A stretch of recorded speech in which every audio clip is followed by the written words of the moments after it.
ตั้งเมตตาเปียวบันตราปัดอันเขาจะได้เอากว่าอะไรไว้เนี่ยครับเขาจะมีอาขิง2 วันก็เมื่อในมือผูกก็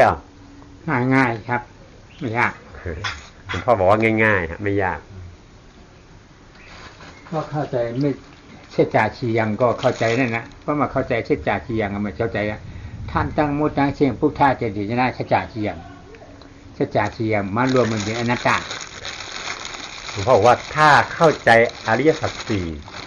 ได้ถูกต้องของแท้ก็จบละเพราะว่าอริยสัจทั้ง4ข้อนั้นน่ะเมื่อมารวบลงมาแล้วมันเหลืออนัตตาตัวเดียวเขาบอกว่าอย่างนี้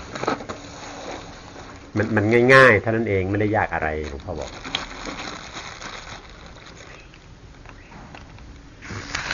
ทุกขสัจจะสมุทัยสัจจะ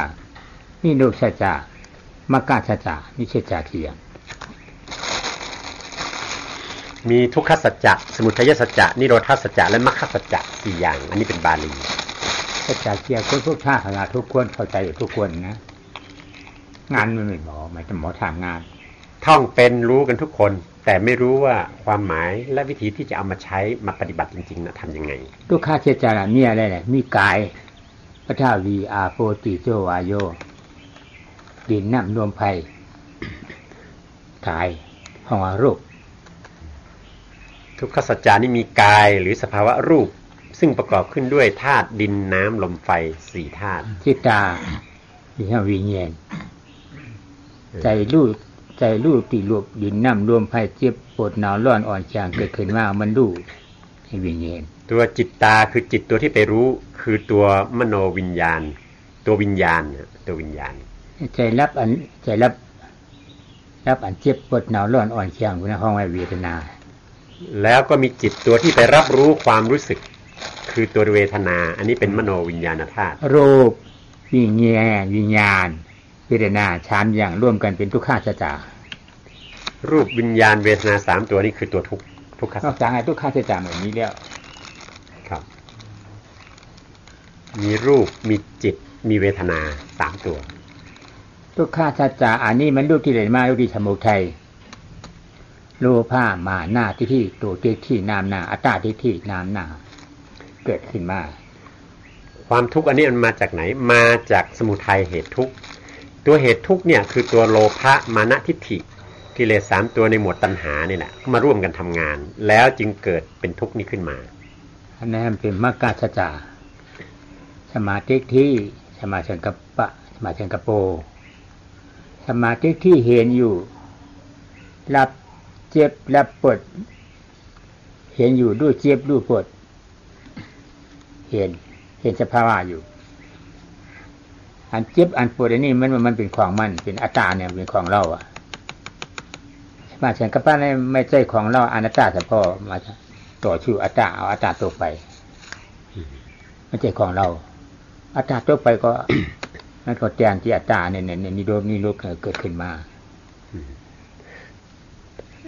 ตัวสำคัญคือตัวมรรค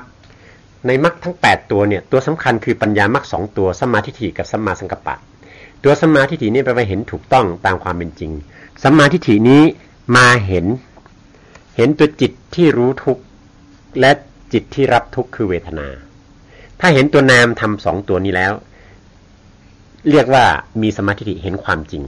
นะครับเห็นรูปด้วยนะแต่ว่าจริงๆมันเกิดที่นามเมื่อเป็นอย่างนี้แล้วตัวสัมมาสังกัปปะตัวนี้คือปัญญาตัวพิจารณาตัวนี้เป็นตัวแก้เหตุคือตัวนี้เห็นว่าไม่ใช่เราเห็นเป็นอนัตตาเนี่ยมาต่อสู้กับความเห็นผิดว่าเป็นอัตตาตัวตนซึ่งเป็นสมุทัยถ้าความเป็นอัตตาตัวตนนี้ตกนะความเห็นผิดตกลงไปความเห็นถูกต้องคือเห็นเป็นอนัตตาเข้ามาแทนเมื่อเข้ามาแทนอย่างนี้ทุกนี้ก็เหตุทุกมันดับผลทุกมันก็หายไปด้วยก็เหลือแต่ผลสุขก็มีตัวสัมมาตัวปัญญามรรคเห็นอนัตตาแล้วก็ตัวนิโรธคือความสุขเย็นเหลืออยู่แค่นี้เพราะฉะนั้น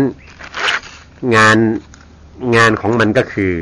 เอาปัญญามรรคตัวนี้ความเห็นถูกต้องตามความจริงคือเห็นเป็นอนัตตาเนี่ย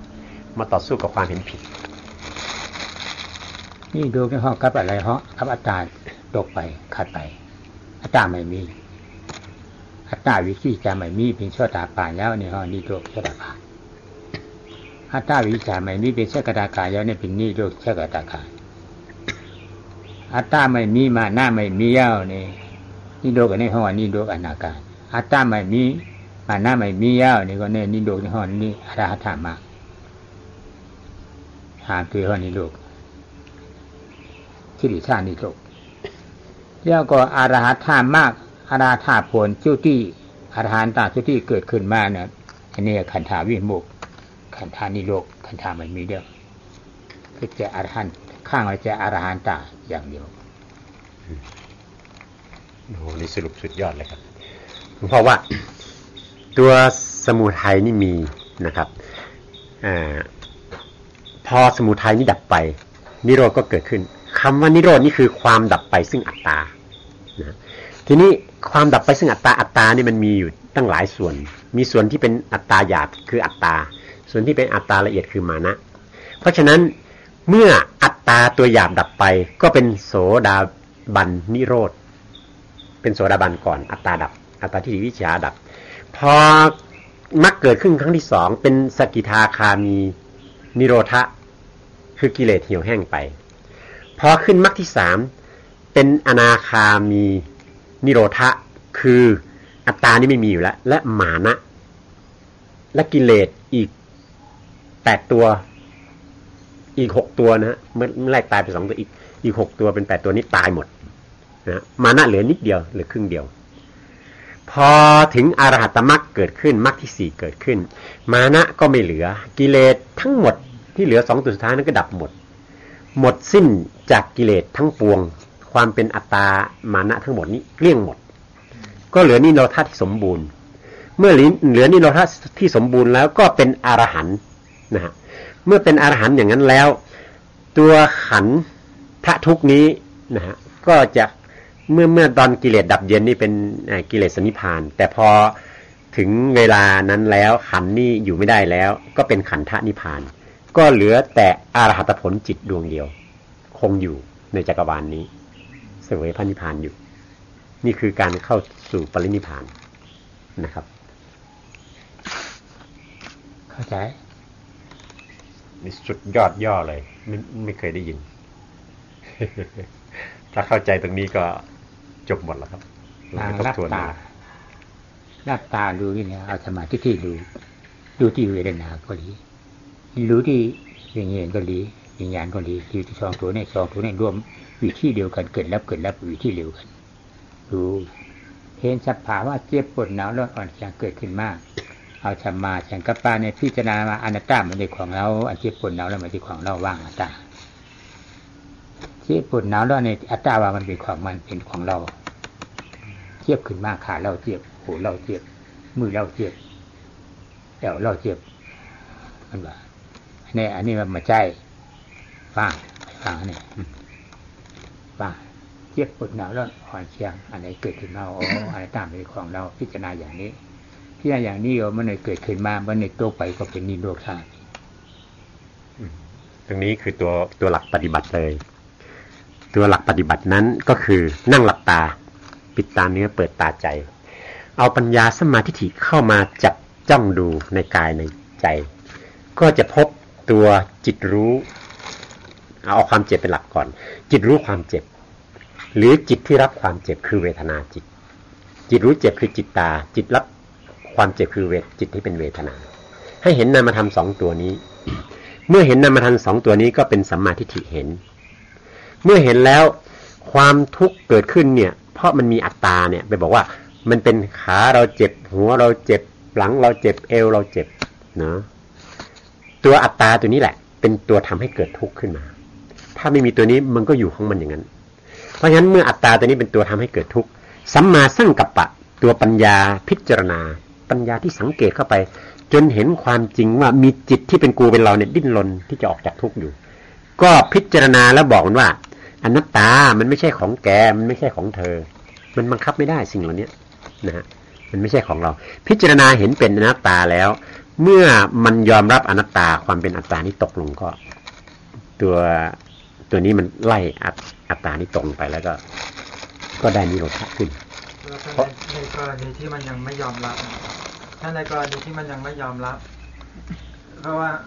ความเจ็บความปวดมันยังมีอยู่ แต่ว่าเราจะไปเอาไอ้ตัวอัตตาสัมมาทิฏฐิไอ้สัมมาสังกัปปะมาไล่อัตตาไปไล่อัตตาครับทีนี้ว่านี่มาเห็นอันนี้ถ้าเกิดไอ้ทุกขกับเวทนาเนี่ยมันมีมากจนกระทั่งที่ไอ้สัมมาสังกัปปะมันไม่สามารถไล่ตัวอนัตตาได้มันไม่ยอมมาไล่ตัวนี้มันจะประกอดว่าเป็นขามันทุกข์มากมันเจ็บมากจะทำยังไงมันจะว่าเพราะมันเจ็บหนักแก้มหนามันหับอนัตตานี่มันหับมันขำมาอยู่กันในดิ๊กๆแต่ละเฮ็ดจื้อนะครับว่าโอ้สู้ได้อันนี้นะเจ็บมันไม่ตายเจ้านะสู้ได้กึ่งมองมันผ่านแล้วท่านไม่ยอมความเจ็บอันนั้นแล้วไม่ยอมเปลี่ยนท่าไม่ยอมถอยจับจ้องดูอยู่ที่นี่อยู่ตลอดสังกัปปะมันจะจับจ้องที่ใจที่ดิ้นรนนี่ตลอดท่านอย่าถอยก็แล้วกันไม่เกินครึ่งชั่วโมงหลวงพ่อบอกมันต้องระเบิดให้เห็นเลยความเห็นผิดว่าเป็นอัตตาซึ่งเป็นอุปทานตัวนี้มันแตกให้เห็นสำคัญคือสู้ไม่ไหวอัตตานี่ก็ใหญ่ขึ้นถ้าสู้ไหววันไหนไม่เกินครึ่งชั่วโมงอัตตานี่แตกแล้วถ้าเกิดสู้ไม่ไหวจะทำยังไงปะตึกไรแต่ให้ถือนะครับว่าปะตึกแปะไม่ตึกก็เป็นของอัตตาเนี่ยเป็นของอัตตาถ้าสู้ไม่ได้ก็กลับไปเป็นธาตุของอัตตาต่อไปถ้าสู้อะไรก็อัตตาตัวไปก็เป็นนิโรธเกิดขึ้นมาเพราะอัตตาตัวไปก็เป็นทุกขสัจจานั่นอยู่ถ้าสู้ได้อัตตาตกนิโรธก็เกิดถ้าสู้ไม่ได้ท่านก็กลับไปเป็นธาตุอัตตาอย่างเดิมเหมือนชีวิตเดิมนี่แหละแล้วอย่างเสวยทุกข์อย่างเดิมเหตุตัวก็รู้เพราะเหตุทุกข์มีผลทุกข์เนี่ยเกิดขึ้นเพราะเหตุทุกข์มันมีอยู่ผลทุกข์ก็มาเกิดขึ้นได้มันรับไปผลทุกข์ก็เกิดล่ำไปถ้าท่านสู้ได้ตายเป็นตายเนี่ยถ้ามันระเบิดเปี้ยงออกไปความเห็นผิดว่าเป็นอัตตาตัวตนระเบิดเปี้ยงไปนี่ก็จบหมดละเหตุทุกข์ไม่มีพวกนี้ก็อยู่ไม่ได้ไม่มีงานนิโรธก็เกิดขึ้นมาแทนเป็นลำดับอย่างพวกนักโทษที่เขาถูกจับไปทรมานในคุกให้รับโทษอย่างเงี้ยแล้วถ้าเกิดเขาจะใช้ไอ้ตัวสัมมาสังกัปปะไปทำลายตัวอนัตตาเพื่อที่จะให้พ้นจากความทุกข์ที่ถูกทรมานมันจะทำได้ไหมมันได้อยู่แล้วเจ้าถามว่าต้องเหมือนเรื่องก้นตกถ่องนี่เขาเลยกาคากาตุกฆ่าขันเจอเนื้อถ่องนั่นซ้ำจองแต่เอาตราอันในอนัตตาอันในมัดติดแปรอะไรอันทุกข้าอันเขาทับขามนั่นนะครับได้เขาตัวกันเป็นตู้ข้าเขาเลยกลับนั่นน่ะเป็นตู้ข้าเป็นของสมุติอันนี้เป็นความปรมาททุกที่ได้รับโดยการถูกขังคุกเป็นทุกโดยสมมุติทุกโดยปรมัตถ์มันเกิดที่จิตนะถ้าหากว่าเอาทุกที่จิตออกทุกข้างนอกเป็นสมมุติเฉยๆมันไม่เดือดร้อนแต่มันก็ยังเจ็บอยู่นะมันคนขังคุกนี่ไม่ได้เจ็บที่ร่างกายเนี่ยมันเป็นทุกข์ที่จิตใจทรมานนะอย่างเขาไปบีบนิ้วไปบีบเท้าไปอะไรมันก็ทุกข์ที่กายก่อนมันจิตมันก็เข้าไปปรุงแต่งใช่ไหมไอ้เรื่องบีบเท้าบีบนิ้วนี่มันก็เหมือนความเจ็บธรรมดาเมื่อเรามีความเจ็บเกิดขึ้นปัญญาเห็นความเจ็บนะฮะเมื่อปัญญาเห็นความเจ็บปัญญาสังกัปปะเนี่ยมันจะพิจารณาเข้าไปแล้วมันจะเห็นว่าจิตดิ้นรนจะออกจากความเจ็บนี่คือจิตกูเมื่อมาเห็นจิตกูเนี่ยก็บอกว่ามันไม่ใช่กูที่มันเป็นกูเพราะมันบอกว่านี่ขาฉันถูกบีบหัวฉันถูกบีบขมับฉันถูกบีบมันว่าของกูถ้าอันนี้มาสอนมันไม่ใช่ของกูไม่เชื่อลองดูสินะจนในที่สุดอันนี้ยังไม่ใช่ของกูเพราะถ้าเป็นของกูบังคับได้นี่บังคับไม่ได้เมื่อมันยอมรับความจริงว่าไม่ใช่ของกูความเห็นเป็นกูอัตตานี่ตกลงไปพบนิโรธเกิดขึ้นมาแทนพวกนี้ไม่มีความหมายแล้วเมื่อเหตุมันไม่อยู่ผลมันก็อยู่ไม่ได้มันตกไปเองปัญญานี่ก็เสวยสภาวะนิพพานความสงบเย็นแต่ว่าคนที่ถูกทรมานหนักขนาดนั้นส่วนมากปัญญามันยังไม่ทันเกิดมันตายก่อนมันเป็นความเจ็บที่รูปเท่านั้นที่กายเท่านั้นนะฮะแต่ว่าเมื่อมีกูจิตเขาถึงทุกข์ด้วยแต่ถ้าไม่มีกูเนี่ยความเจ็บที่จิตนี่ไม่มีความเจ็บที่กายนี่ก็อยู่ไม่ได้เหมือนกันมันเป็นความเจ็บที่กายเท่านั้นอันนั้นคนในคุกเอาคนนอกคุกเนี่ยถ้ามันเจ็บขึ้นมาก็เหมือนคนในคุกแหละมีสิทธิ์เท่ากันหมดคือเจ็บเหมือนกันแต่เมื่อเจ็บขึ้นมาแล้วมีปัญญาพิจารณาเห็นความจริงว่ามันเจ็บที่ไหนกันแน่มันเจ็บที่รูปหรือมันเจ็บที่นามนะฮะมันเจ็บที่รูปหรือมันเจ็บที่นามอันสำคัญการปฏิบัติธรรมก็อยู่ในอิริยาบถเดียวได้ถ้าเวลาเราง่วงเราก็บอกว่าเราไม่ได้ง่วงไม่ใช่ความง่วงของเราก็นั่งอยู่อย่างนั้นไป เป็นแรมเป็นปีเป็นหลายๆปีจะถามว่าพอเขาเฮ็ดจึงไหนแต่เขาจ้างกำตราในอยู่อิเลียบทเหลียวในก็ไลกาเพราะนั้นในว่าเพราะนั่งก็นั่งให้นั้นเพราะมันเป็นจือมากกว่าอนัตตาเหก็ย่อกว่าให้นั้นน่ะได้นั่งได้นอนได้ท่าไหนก็ได้4อิเลียบทนี้ได้ทั้ง4อิเลียบทท่าไหนก็ได้พูดถึงว่าถ้าเกิดเราปฏิบัติธรรมหรือสมมติว่าเรานั่งอยู่ในท่าสมาธิภาวนาเนี่ยพอเกิดความทุกข์ขึ้นมาเช่นหนาวก็ดีเราก็บอกว่าไม่ใช่เราหนาวแต่มันเป็นทุกข์ภายนอกหนาวเราก็ไม่ต้องหาผ้ามาห่มถือว่าเรานั่งร้อนอยู่กลางแดดก็ร้อนก็ดีก็ไม่ใช่เราร้อนเป็นตัวไอ้ทุกข์ภายนอกที่มันร้อนหรือว่าเราหิวเราก็ไม่ต้องไปกินมันก็นั่งอยู่อย่างนั้นเราก็ไม่เกิดความทุกข์นั้นจะว่าเพราะเป็นนั้นนั่นเพราะเป็นนั้นนั่นคาเป็นนั่งอยู่ตีเหลียวเพราะเหมือนอย่างแหลกไม้ในก็อนัตตาก็ตรงเนี่ยต้องไม่ได้ต้องไม่เขาในก็อนัตตาเอาเหทัพพิธรรมะอนัตตาทำทั้งหมดทั้งสิ้นมีอนัตตาถูกเดียวเจ้าอะไรก็เกิดทำทั้งหมดทั้งปวงเป็นอนัตตาท่านทำอย่างนั้นนะโอเคอาจจะดูเป็นทรมานอะไรแล้วแต่ว่าประเด็นสำคัญคือเอากูออกท่านจะทำยังไงก็แล้วแต่เถอะให้กูมันแสดงตัวมาชัดๆเมื่อกูแสดงตัวมาชัดๆแล้วเอาปัญญาสมาสังกัปปะมาบอกมันไม่ใช่กูเห็นผิดมาตั้งนานเนี่ยโง่มาตั้งนานจนมันยอมรับว่าไม่ใช่กูปั๊บมันยอมรับไม่ใช่กูปั๊บมรรคเกิดแล้วตอนนั้นท่านจะอยู่ยังไงก็ได้นั่งนอนยืนเดินยังไงก็ได้เพราะมันไม่มีกูข้างในมันเป็นจิตที่อยู่กับปรมัตถ์แล้วจะทำไงถ้าเกิดเวลาเราหิวบอกกูไม่ได้หิวกูก็ไม่ต้องกินแล้วมันก็หิวอยู่อย่างนั้นความหิวมันไม่หายมันก็หิวมันหลับลองต้องไม่เขาเพราะขับแป๊บต้องไม่เขาขับแป๊บว่าอนัตตาจะของเก่าจะต้องเก่าทั้งนั้นมันก็ติ๊กไม่เข้าติ๊กๆแค่นั้นตีเฮ็ดจื้อเนี่ยครับไม่เพราะอัตตาตัวก็มันหายนั่นน่ะประจามตัวมันหายถ้าอัตตาตกความหิวข้าวไม่มีหายไปด้วยกันเลยถึงแม้ไม่ได้กินเป็นปีเป็นเดือนไม่อันนั้นป้อมเลยพอมันไม่เข้าให้นั้นก็มันกินข้าวเองให้นั้นอยู่ไรอยู่ข้าห้าเนี่ยได้อรหันต์ตายเป็นเหมือนเป็นมากินข้าววัน2วันไปอยู่ได้อยู่ได้พระอรหันต์ที่ท่านจิตดับขาดอัตตาหมดแล้วเนี่ยนะท่านอยู่ไม่ฉันไม่เสวยภัตตาหารไม่ฉันอาหารเนี่ยหลายวันก็ไม่เป็นไรแต่ว่าไอ้ที่จะอยู่ต่อไปนั่นเป็นเรื่องปัญญาอีกใช่ไหมฮะถ้าเราจะโอ้ยอย่างนี้อยู่ได้ก็อยู่ไปก็ตายคาที่แหละอันนั้นไม่ใช่ปัญญาละนะฮะประเด็นของงานนี่คือว่าทำยังไงถอนอัตตาตัวนี้ออกให้ได้ถ้ามันถอนขาดไปแล้วครั้งหนึ่งเนี่ยทีนี้สบายแล้วตอนนี้มันยังถอนไม่ออกก็เอาความทุกข์ทั้งหลายนั่นแหละมันเป็นเครื่องมือในการที่จะถอนมันออกทุกข์มากเท่าไหร่อัตตาก็แตกเร็วเท่านั้นถึงว่างานสำคัญคือนั่งดู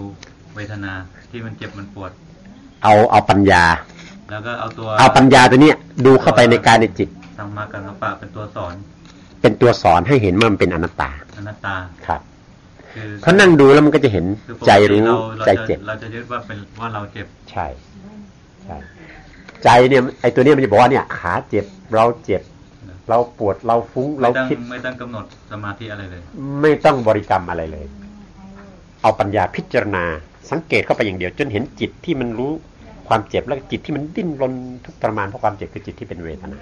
ก็นั่งทีแรกมันยังไม่เจ็บจิตมันฟุ้งไปโน่นฟุ้งไปนี่ฟุ้งนั่นแหละสุดยอดละไม่ใช่เอาเจ็บอย่างเดียวแล้วเราจะไปจอมว่าเดี๋ยวมันอยากจะลุกไปแล้วไม่อยากนั่งว่าขับแวนนั่งในเจ็บไปมีเนี่ยจะทำพุ่งกว่านั้นพุ่งกว่าในข้าซ้ำเดี๋ยวเลยเฮ็ดจื้อเนี่ยพุ่งนั่นน่ะ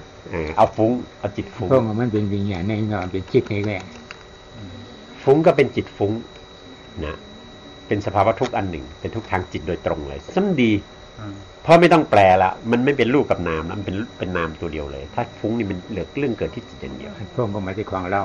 เขาบอกว่าฟุ้งไม่ใช่ของเราฟุ้งนี่ก็อนัตตาไม่ใช่ของเราบังคับไม่ได้แล้วเวลาเราฟุ้งนี่เราต้องตามดูหรือว่าเราตัดออกพอพุ่งปิวเนี่ยเขาเด็บ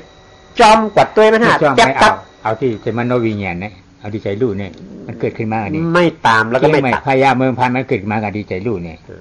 เอาที่ไหนป้าเอาที่ใจรู้เนี่ยไม่ตามไม่ตัดก็ตัวสมาธิคอยจ้องดูสมาสังกัปปะเนี่ยคอยพิจารณาตอนที่มันจะฟุ้งเนี่ยมันก็ฟุ้งมาจากจิตนี่แหละคำพูดแต่ละคำเนี่ยจิตมันนึกออกมาแล้วมันถึงฟุ้งออกมาเรื่องราวแต่ละเรื่องมันก็ออกมาจากจิตปรุงมาจากจิตเพราะฉะนั้นเฝ้าตอนที่มันจะปรุงพอมันจะปรุงพักหัวอนัตตาคือว่ามันต้องมีตัวดูตัวนึงตัวนี้ตัวปัญญาตัวสังกัปปะทำงานพร้อมกันตัวพิจารณา พอสังกัปปะปั๊บสัมมาทิฏฐิก็จะเห็นใช่มันพุทธขึ้นมาที่จิตอย่างนี้เป็นต้นตัวดูนั่นก็เปรียบเหมือนคล้ายๆกับตัวสมาธิสัมมาทิฏฐิจ้องดูอยู่สัมมาทิฏฐิสัมมาทิฏฐิคือตัวเห็นถูกต้องเมื่อเรานั่งไปเนี่ยเราก็ดูใช่มีสมาธิหนุนจะว่าเมื่อคาเปเตอร์ด้วยสภาวะเจอทุกขะในอันในเป็นสมาธิข้าห้านี่ว่าสมาธิที่เป็นสัมมาทิฏฐิและมีสมาธิทิ้งไว้ฮะเนาะสมาธิที่สมาธิทั้งสองตัวเป็นเพราะว่าสมาธิอย่างนี้นี่ก็มันคือเปลี่ยนได้กันนะสมาธินี่เนาะสติเดชสมาสังกัปปะอยู่ร่วมกันสมาธิที่เดชสมาธิอยู่ร่วมกันในห้องมัชฌิมาปฏิปทาสติกับสมาธิกับปัญญาสมาธิถี่เนี่ยเขาจะร่วมกันทำงานเมื่อมันเห็นอยู่แล้วมันจะมีสมาธิหนุนให้เห็นความจริงอยู่อย่างนั้นตัวสังกัปปะตัวพิจารณาเนี่ยจะมีสัมมาสติเป็นตัวหนุนคือไม่ลืมการพิจารณามีอะไรเกิดขึ้นปั๊บไม่ลืมการพิจารณานี่คือสัมมาสติหนุนสัมมาสังกัปปะถ้าเป็นอย่างนี้แล้วก็เป็นมัชฌิมาปฏิปทาถ้าสมาธิเห็นสภาวธรรมอยู่สัมมาสมาธิหนุนให้เห็นอยู่สัมมาสังกัปปะพิจารณาอยู่และไม่ลืมการพิจารณาอยู่ตลอดเวลาไม่ลืมการพิจารณาสติหนุนปัญญาอยู่ตลอดอย่างนี้อันนี้เป็นมัชฌิมาทันทีเป็นการเดินทางเข้าสู่มรรคผลนิพพานครับมรรคอากาศ8 องค์มรรค8 องค์สัมมาทิฏฐิสัมมาสังกัปปะสัมมาวาจาสัมมากัมมันตะสัมมาชีวะศีลอันนี้เป็นปัญญาอันนี้เป็นศีลสัมมาวายามะสัมมาสติสัมมาสมาธิอันนี้เป็นสมาธิมักให้เอาสมาธิที่สมาสังกัปปะนามหน้าอยู่หน้าในเมืองไทยเราในประเทศพม่าเอาสมาธิที่สมาธิอยู่หน้าเพราะว่ามรรค8 องค์เนี่ยพุทธเจ้าได้แจงไว้ชัดเรียงลำดับไว้ชัดว่าปัญญาศีลสมาธิปัญญามรรคสัมมาทิฏฐิสัมมาสังกัปปะศีลมรรคสัมมาวาจาสัมมากัมมันตะสัมมาชีวะสมาธิมรรคสัมมาวายามะสัมมาสติสัมมาสมาธิให้เอาปัญญามรรคขึ้นหน้ามรรคอีก6 ตัวนี้เขาจะเป็นกองหนุนโดยธรรมชาติแต่บ้านเมืองเราในเมืองพม่าก็ตามยุคหลังนี้ 2,000 กว่าปีนี้เอาสติสมาธิมานำหน้าเมื่อสติสมาธิมันนำหน้าปัญญาไปอยู่หลังอย่างนี้มันก็เอาทุกข์ออกไม่ได้มีแต่บังทุกข์ไว้ด้วยอำนาจสมาธิไม่ได้แก้ทุกข์แต่บังทุกข์ด้วยอำนาจสมาธิเอาชีร่าน้ำหน้าเอาวาชิกะกามาสุขันธิกานุโยกเอาสมาธิน้ำหน้าเอาว่าอาดากิดามัฏฐานุโยกเอาปัญญาน้ำหน้าเอาว่ามัชฌิมาปฏิปทาเอาศีลมรรคนำหน้านะครับเอาศีลมานำหน้าอันนี้เรียกว่ากามสุขาริการนิโยคเพราะเหตุแห่งศีลเนี่ยมันพาไปเกิดเป็นมนุษย์และเทวดาเอาสมาธิมานำหน้าอันนี้เป็นอัตตกิลมัฏฐานุโยคนี่ทรมานตนเองเพื่อจะให้ได้สมาธิมีวิธีการต่างๆอันนี้เป็นทรมานตนเองเป็นอัตตกิลมัฏฐานุโยคแต่เมื่อไหร่เอาปัญญานำหน้าเป็นมัชฌิมาปฏิปทาปัญญานำหน้าแล้ว2 อันนี้เขาจะหนุนเองโดยธรรมชาติ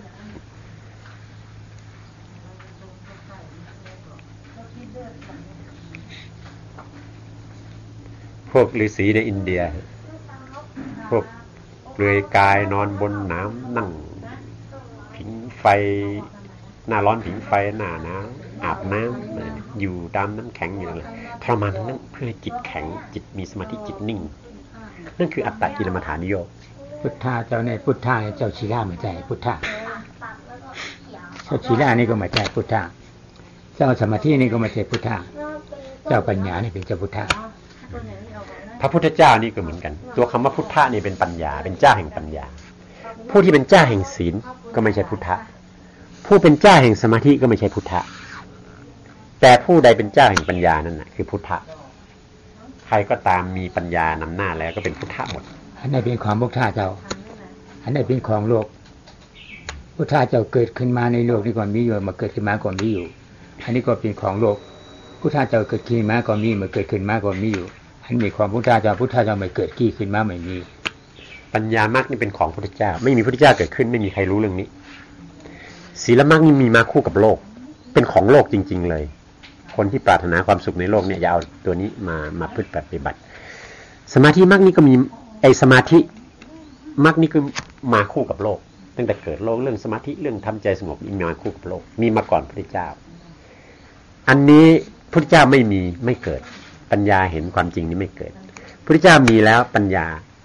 มัชฌิมาตัวนี้ถึงจะเกิดขึ้นมานะครับนี่คือพุทธะนี่คือพุทธศาสนานี่คือชาวพุทธนี่คือพุทธเจ้าปัญญานำหน้า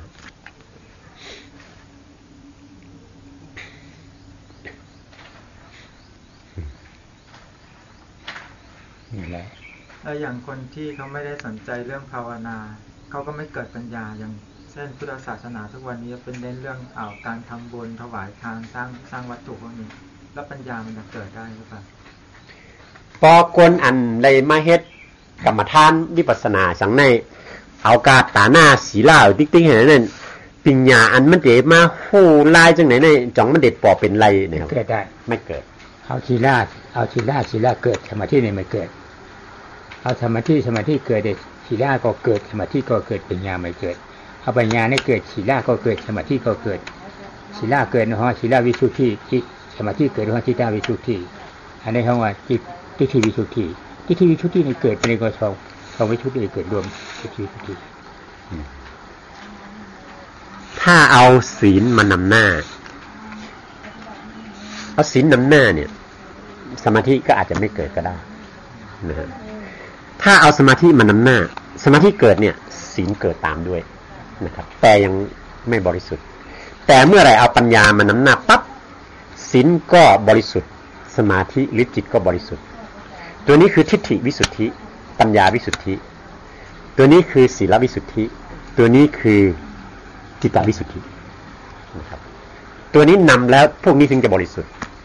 ถ้าปัญญาไม่นำอัตตาไม่ออกพวกนี้ก็ไม่บริสุทธิ์มีอัตตาปนอยู่มีศีลกับศีลที่มีศีลวิสุทธิของกับอัตตามันมีศีลปฏิปทานศีลอัตตาอุปทานศีลอัตตามันมีเป็นศีลวิสุทธิจิตตวิสุทธิอัตตามันมีวิชีสามันมีเป็นจิตตวิสุทธิปัญญาวิสุทธิหนึ่งน้ำหน้าศีลวิสุทธิที่ว่าวิสุทธินั้นพูดเอาตรงไหนพูดเอาตรงที่ไม่มีอัตตามันถึงจะเป็นศีลวิสุทธิถ้ามีอัตตาก็ไม่ใช่ศีลวิสุทธิจิตตวิสุทธิก็เหมือนกันจิตที่หมดอัตตาเป็นจิตตวิสุทธิถ้ายังมีอัตตาก็ไม่เป็นจิตตวิสุทธิแต่อันนี้ปัญญาวิสุทธิขึ้นมาก่อน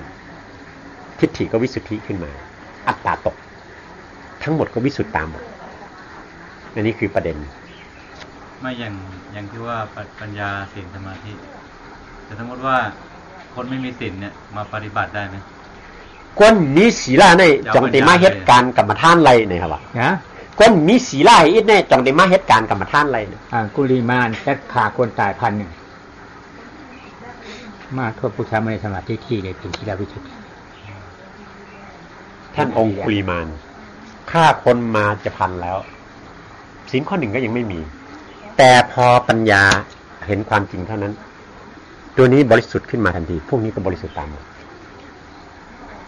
แต่ท่านก่อนยังไม่รู้ท่านบวชคือต้องมีศีลก่อนท่านฟังเทศวันนั้นก็บรรลุธรรมเป็นโสดาบันวันนั้นดาบยังเปื้อนเลือดแต่วางดาบลงไปฟังธรรมนั้นปัญญาเกิดนี่เองเท่านั้นเองปุ๊บเป็นโสดาบันตรงนั้นไม่ใช่ว่าท่านบวชอยู่แล้วมาเป็นไม่ใช่แต่เป็นอรหันต์หลังจากปฏิบัติต่อก็เจริญปัญญาต่อใช่ไหมฮะตรงนี้สำคัญอย่างที่ว่าศีลสมาธิปัญญาอย่างเราอย่างพระหรืออย่างญาติโยมมาเนี่ยทุกคนต้องมารักษาศีลก่อนที่จะมาปฏิบัติศีลสมาธิปัญญาแต่ถ้าว่าเอาศีลเอาปัญญาแล้วก็ศีลสมาธิมันสวนทางกับที่ท่านเคยเรียนรู้มันอย่างเรามาแล้วก็มีศีลพระต้องมีศีลโยมก็ต้องมีศีลมาอยู่วัดก็ต้องมีศีลถ้าเกิดมาอยู่วัดเรากินเหล้าสูบบุหรี่ทำอะไรเราถึงเวลาก็นั่งสมาธิโดยไม่มีศีลเนี่ยมันจะปฏิบัติได้ไหมเจ้าจะยืนอยู่ในศีลเนาะจะว่าปกคนอันนี้มาจ้องในบ่มีศีลมันเดี๋ยวมันนั่งเฮ็ดการตลาอะไรห้ามไรเนี่ยว่าจะว่าจังได๋หมอผาก็ได้ฉันตติในขี้เหล้าวางพอวางคนเหล้าวางคนเหล้าก็เป็นอรหันต์หลวงพ่อได้คนขี้เหล้าเมายานายพรานล่าสัตว์ตัดชีวิตอะไรได้หมดถ้าจะมาปฏิบัติธรรมตัวอย่างในครั้งพุทธกาลอย่างสันตติอำมาตย์พระสหายของพระพุทธเจ้าเมาเหล้าแออยู่พ พอเห็นพระเจ้าปั๊บตกตะลึงวางแก้วเหล้าพระองค์แสดงธรรมให้ฟังปัญญาเกิดตรงนั้นบรรลุธรรมตรงนั้นและบรรลุต่อพระพุทธจนเป็นอรหันต์ในที่นั้นนี่เมาเหล้าระหว่างแก้วเราก็เป็นอรหันต์ท่านจะเข้าใจว่ายังไงคนในโลกในคนอันภาษาทุกอย่างนะภาษาอิสลามภาษามูชลีนคริสยานเยซูอะไรอันมิชิระอะไรเหมือนมีมิชิระมีทุกภาษาสมาธินี่ก็อิสลามมูชลินเห็นตูพรามมีทุกอย่างปัญญานี่มันมีสมาธิที่สมาธินั้นมันมีทุกชาติทุกศาสนาในโลกเนี่ยคริสเตียนอิสลามต่างๆเนี่ยศีลที่เขาก็มีศีลเขาสมบูรณ์สมาธิเขาก็มีการฝึกอบรมอยู่เป็นธรรมชาติมันมีมาคู่กับโลกแต่ปัญญาตัวที่จะไปรู้เห็นความจริงนี้ไม่มีเขาไม่คิดค้นในเรื่องนี้นะครับถามง่ายๆท่านรู้ได้ไงว่าศีล5ศีล8ศีล10ศีล227ข้อท่านรู้ได้ไงท่านรู้ได้ยังไงท่านนั่งเฉยๆแล้วมันปุ๊บขึ้นมาอ๋อนี่ศีล5ศีล8ศีล10ศีล227ท่านรู้จากไหนเราสมาทานศีลรักษาศีลสมาทานศีลนั่นคือไปทำอะไรกับศีลท่านรู้ได้ไงว่าข้อ1บังคับอะไรข้อ2ข้อ3ข้อ4ต้องเรียนรู้นั่นคืออะไรเรียนรู้เพื่อให้เกิดอะไรสำคัญตรงนี้เราไปติดบัญญัติติดความเดิมที่สอนผิดมาเราก็เลยคิดว่าอันนี้คือถูกต้องเมื่อมาพิจารณาตามปรมัตถ์ตามความจริงแล้วปัญญามันนำหน้าอยู่ตลอดเวลาท่านรู้ได้ไงว่าศีลมี5ข้อ10ข้อ227ข้อก็เรียนศึกษาปริยัติกับปฏิบัติมันเริ่มต้นจากปริยัติศาสนาปริยัติปัญญาจากการฟังการศึกษาก่อนใช่ไหมครับปัญญามันนำมาหมดอ่ะถ้าไม่มีปัญญาไม่มีทางรู้เลย นี่หลวงพ่อสรุปให้ฟังเพื่อให้เห็นจุดสูงสุดแล้วจากนั้นไอ้พวกนี้ก็แก้กันไปเอาปัญญานั่นมาแก้ไขเราเดินผิดพระเจ้าสอนปัญญาศีลสมาธิเรามาเดินศีลสมาธิปัญญามันถึงกลับทางว่าเราปฏิบัติเนี่ยอย่าง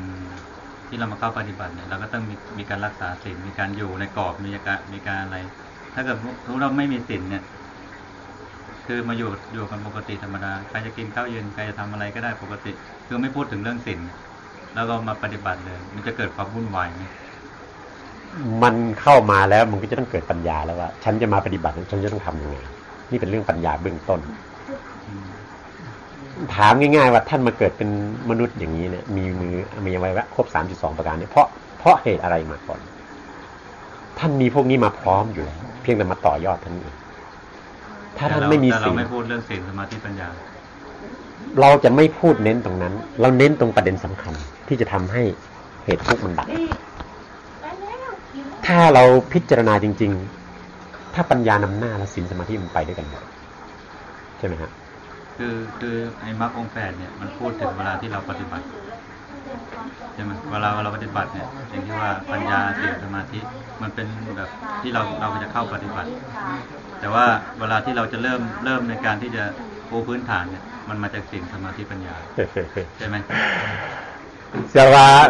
พอได้มาเหตุการณ์ในมันหลอะไรมีศีลอันตั้งเพราะศีลมีเนี่ยมันจังมาเหตุการณ์จังไหนเนี่ยว่ามันหลมีศีลอันตั้งเนี่ยครับว่าเพราะมีศีลได้มาเฮ็ดจังอาลาราติวิรามันมีศีลไม่ใช่มีศีลเข้าไปในอากาศได้อาลาราติวิรานะเข้ามาได้อันนี้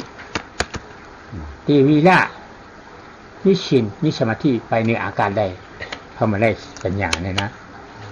อันนี้เป็นของโลกอันนี้เป็นของโลกอันนี้พุทธะเจ้าปึกจีขึ้นมาก็มีอยู่ไม่ปึกจีขึ้นมาก็มีอยู่คนทุกเจ้าทุกภาษามีทุกภาษา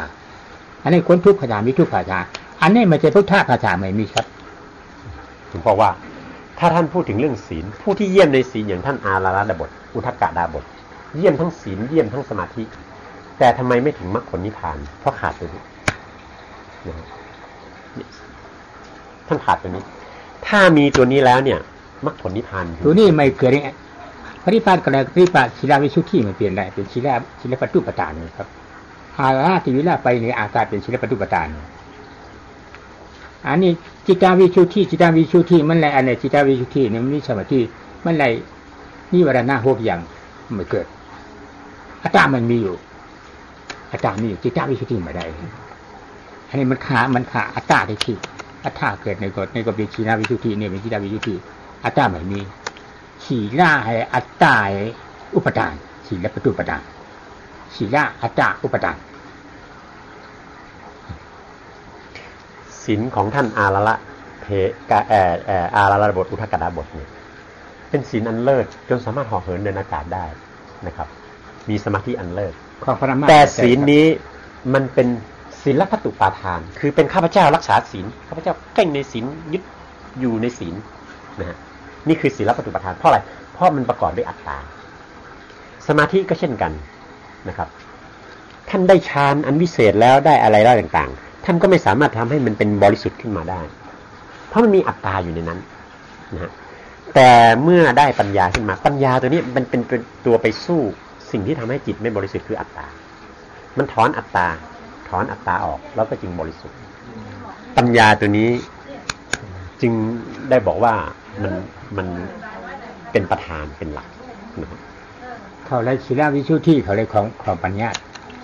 เขาหมายความปราอันนี้เป็นของปรมาศีลวิชุทธิมี2อย่างศีลวิชุทธิโลกศีลวิชุทธิปรมาศีลวิชุทธิโลกเนี่ยเขาเลยโลกีสัมมาปาทเขาเลยศีลวิชุทธิโลกเขาเลยโลกีสัมมาปาทเขาเลยจิตตวิชุทธิโลกเพราะเขาเลยปัญญาปรมาเนี่ยเขาเลยจิตตวิชุทธิปรมาเขาเลยศีลวิชุทธิปรมาอันนี้ไม่ติดเปลี่ยนนะถ้าได้ศีลบริสุทธิ์หมดจดเคร่งครัดแค่ไหนก็ตามก็เป็นศีลที่เป็นบัญญัติไม่ใช่ศีลที่เป็นปรมัตถ์ได้บัญญัติได้โลกียฌานนะได้ฌานต่างๆนะได้ฤทธิ์ได้อะไรต่างๆนี่เป็นบัญญัติทั้งนั้นไม่จีรังยั่งยืนแต่เมื่อไรมีปัญญานี่เป็นปรมัตถ์เมื่อปัญญาที่เป็นปรมัตถ์เนี่ยไปทำให้มันเป็นปรมัตถ์แล้วทุกอย่างเป็นปรมัตถ์แล้วไม่เปลี่ยนแปลงนิพพานไม่เปลี่ยนแปลงอีกต่อไปพวกนี้เปลี่ยนแปลงตายเกิดวิเศษแค่ไหนก็ตายเกิดนาวิชาคาและศีลวิจิตตวิชุทธิแต่ปัญญาวิชุทธิอัตตาไม่มีแล้ววิธีสามไม่มีแล้วนี่เป็นประมาทนาวิชาคาเนี่ยไม่กลับมาในโลกแล้วไปในโลกไปเลื่อนหน้าอาลาล่าอุตกายทีวีละเขาเลยชินจิตตวิชุทธิในโลกศีลจิตตวิชุทธิในโลกศีลวิชุทธิในโลกเขาไหนกลับขึ้นมาในโลกนี่มันเลยจิตตวิชุทธิในโลกุตระศีลวิชุทธิในโลกุตระมันกลับขึ้นมาในโลกนางวิสาขาเนี่ยอัตตทิฏฐิวิจิกิจฉาความเห็นผิดกับความเห็นผิดเป็นตัวเป็นตนกับความลังเลสงสัยดับขาดแล้วท่านไม่กลับมาสู่โลกนี้อีกแล้วไม่กลับมาเกิดในโลกและอบายแล้วแต่ท่านอาราละบทอุทกดาบทถึงแม้จะมีศีลวิสุทธิแต่ก็เป็นบัญญัติเป็นโลกเป็นศีลโลกสมาธิก็เป็นสมาธิโลกท่านยังต้องกลับมาเวียนว่ายตายเกิดอยู่อันนี้ไม่มาในโลกมนุษย์แล้วพระโสดาบันนะฮะแต่ว่ายังเวียนว่ายตายเกิดอยู่ในเทวโลกพรหมโลกใช่จนครบไม่เกิน7 ชาติไม่เกิน7 ชาติแล้วก็ไปบรรลุก็เข้าพระนิพพานไม่ลงมาแน่นอนอันนี้ต้องลงมาอบายก็ยังลงได้อยู่อันนี้ก็อบายก็ลงได้อยู่ศีลยอดแค่ไหนก็ลงอบายได้สมาธิยอดแค่ไหนก็ลงอบายได้แต่เมื่อปัญญายอดขึ้นมาเมื่อไหร่พับตัดอัตตาขาดก็เป็นวิสุทธิที่เป็นปรมัตถ์ไม่กลับคืนไม่ถอยหลังไม่เปลี่ยนแปลงแล้วจะมีวิธียังไงที่จะทำให้ปัญญาเป็นยอดเป็นเลิศแต่เฮ็ดจิหรือให้ปัญญาเนี่ยมันอ่อนโหมันผายมันแหลบมันหู้เนี่ยครับว่าไม่เอาเฮาเฮ็ดในเว้ยหรือนอกจากในมันนี้ก็เอาอย่างที่หลวงพ่อแนะนำไปเมื่อกี้นั่นแหละโดยสรุปนั่นแหละ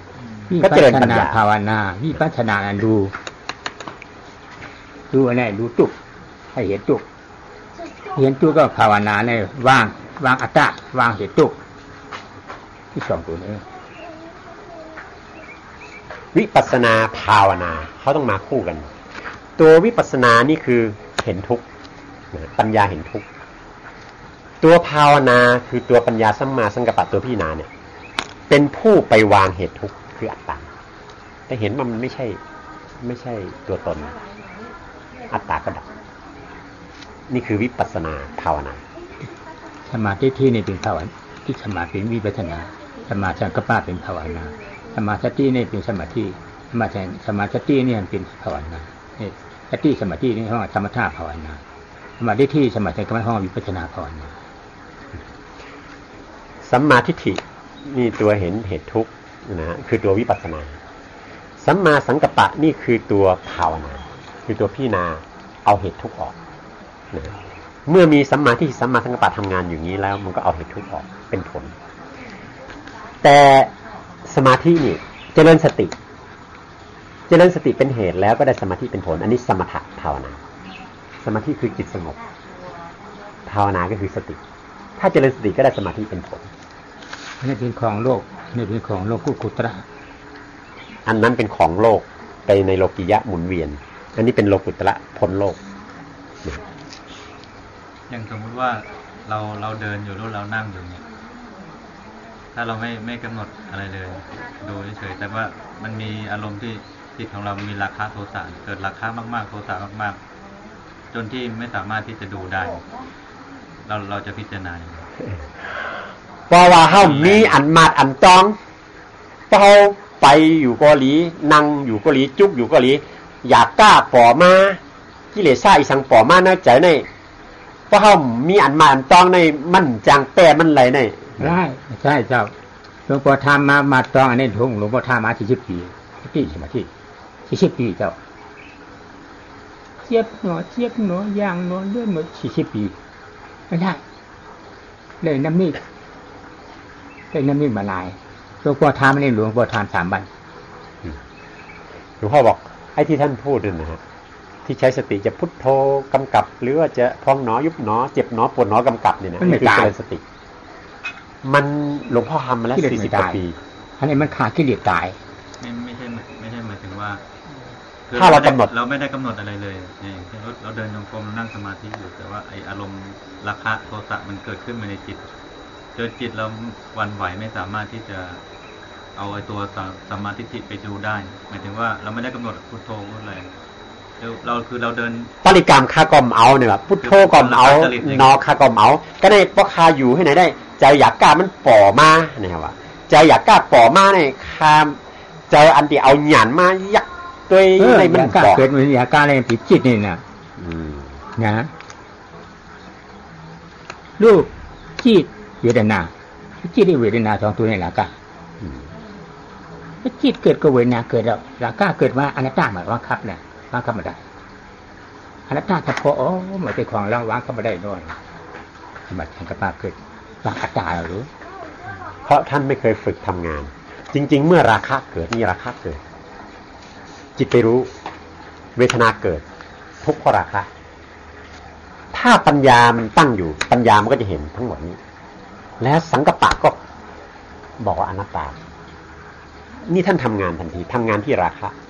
ใจหลาก้าวางคับอะไรกันอัตตาใจหลาก้าเกิดขึ้นมาวางคับอะไรกันใจที่เป็นราคะเกิดขึ้นมาท่านบังคับได้ไหมบัง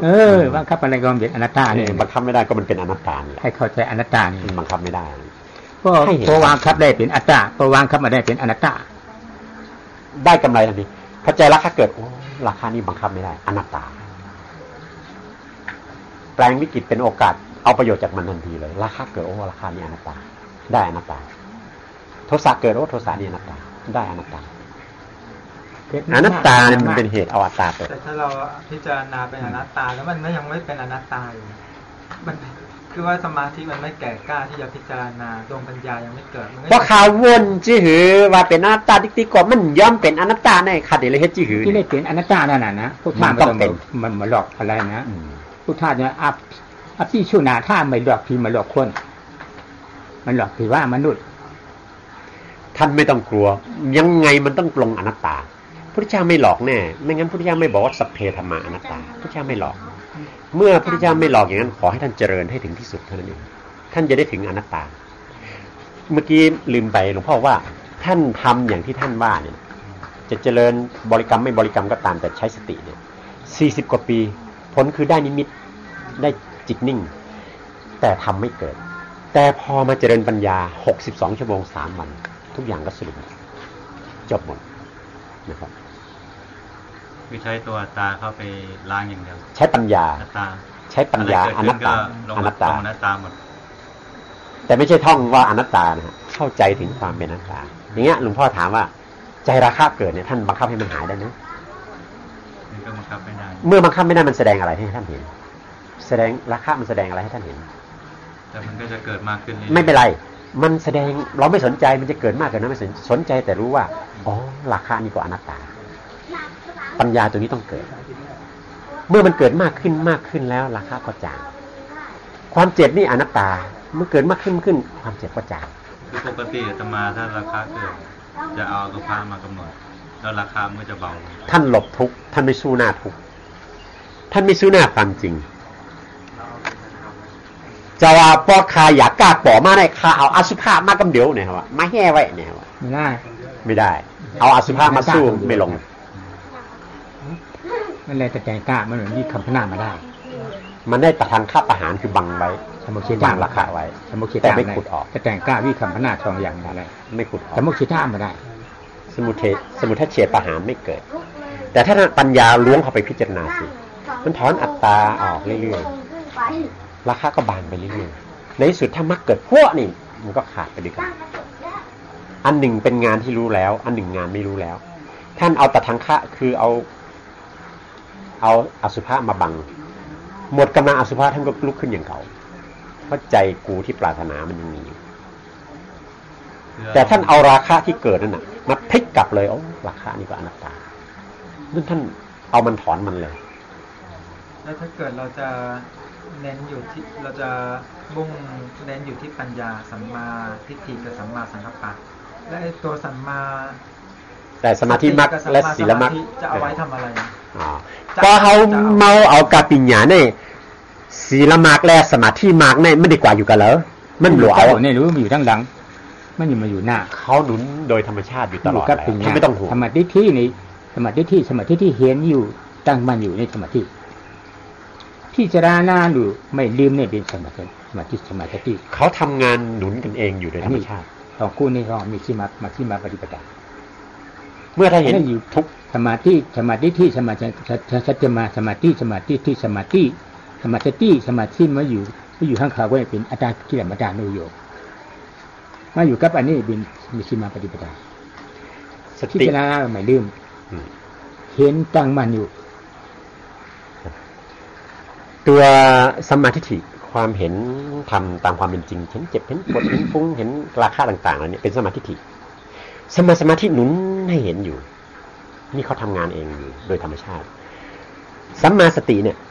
หนุนสัมมาสังกัปปะพิจารณาอยู่ไม่ลืมการพิจารณาเมื่อเห็นแล้วก็ไม่ลืมการพิจารณานี่สัมมาสติเขาหนุนอยู่นี่เขาทำงานโดยธรรมชาติอยู่ไม่ได้หายไปไหนท่านไม่ต้องสนใจมันแต่มันมาทำงานของมันเองเมื่อท่านเอาปัญญาขึ้นไปนำหน้าแล้วทั้งหมดก็จะตามเองอย่างนี้เราก็ไม่จำเป็นเราต้องมานั่งสมาธิไม่จำเป็นเราต้องมารักษาสติพอเป็นไหนได้ห้ามหลวงมาเอาสมาธิหลวงมาเอาสติหลวงเอาปัญญาเมี่ยวเหลียวปัญญานี่ปัญญาหน้านั่นเอาปัญญานำหน้าเข้าใจได้ดีๆเจ้านะไม่ต้องฝึกสมาธิไม่ต้องฝึกมันมาเองแล้วอย่างนี้เราจะมานั่งสมาธิทำไมมานั่งเจริญปัญญาสติสมาธิไม่เป็นไรเข้าใจดีอันไหนอยู่หน้าอันไหนอยู่หลังอันนี้พวกท่าเจ้าพวกหน้าเอาหลังอะไรให้เข้าใจดีสมาธิที่สมัยอันนี้พวกท่าเจ้าว่าสมาธิสมาธิสมาธิที่สมาวาจาสมากรรมได้สมาธิว่าสมายามาสมาสังกัปปะสมาธิเหมือนพวกท่าเจ้าเหมือนว่าพุทธะเจ้าว่าสมาธิที่สมาสังกัปปะหลวงพ่อว่าตรงนี้ต้องพยายามทำความเข้าใจให้ดีต้องวางบัญญัติเก่าๆที่มันอยู่ในหัวให้หมดก่อนรับโดยธรรมชาติก่อนพุทธเจ้าท่านตรัสไว้เรียงลำดับไว้สมบูรณ์มากนะฮะท่านเอาปัญญาขึ้นหน้าสัมมาทิฏฐิสัมมาสังกัปปะเนี่ยขึ้นหน้าเสมอเพราะเมื่อมันนำขึ้นมาแล้วเนี่ยพวกนี้มันจะตามเป็นพวนในประเทศไทยแล้วในประเทศพม่าศีลสมาธิปัญญาพุทธะเจ้าปัญญาศีลสมาธิท่านจะเห็นเป็นยังไงทุกวันเนี่ยศีลสมาธิปัญญานี่ย้อนคำสอนพระพุทธเจ้าแล้วนะพระเจ้าบอกว่าปัญญาศีลสมาธิเอามาจากไหนอ่ะศีลสมาธิปัญญาใครเป็นคนทำให้มันเป็นปัญญาไม่เกิดศีลไม่ใช่จ้ะคนแบบนี้ปัญญาศีลไม่ใช่แล้วปัญญาไม่เกิดจิตใจไม่ใช่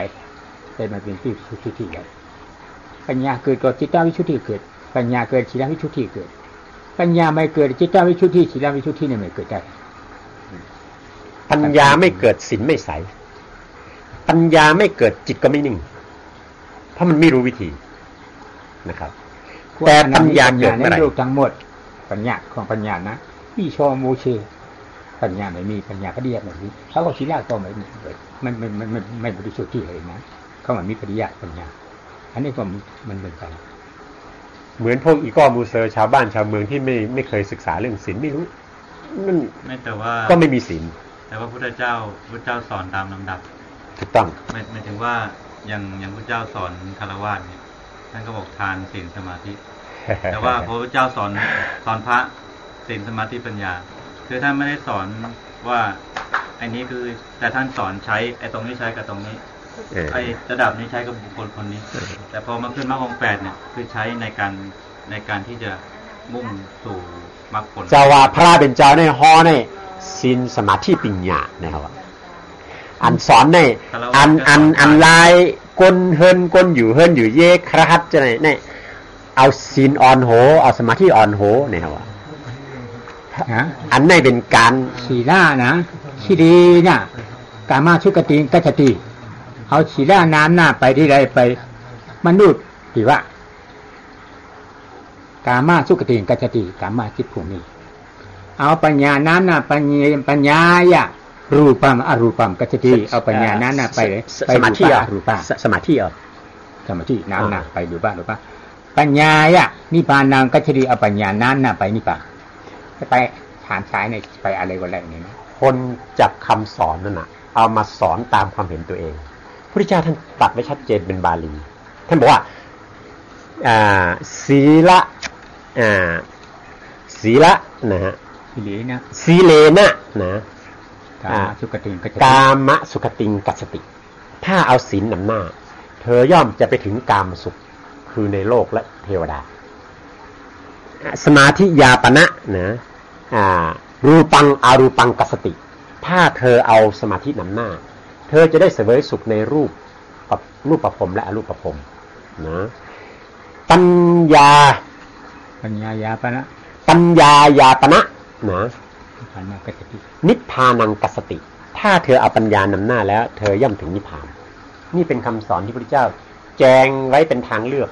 หลวงพ่อใครถามนะพุทธะเจ้าเนี่ยมันบอกว่าอะไร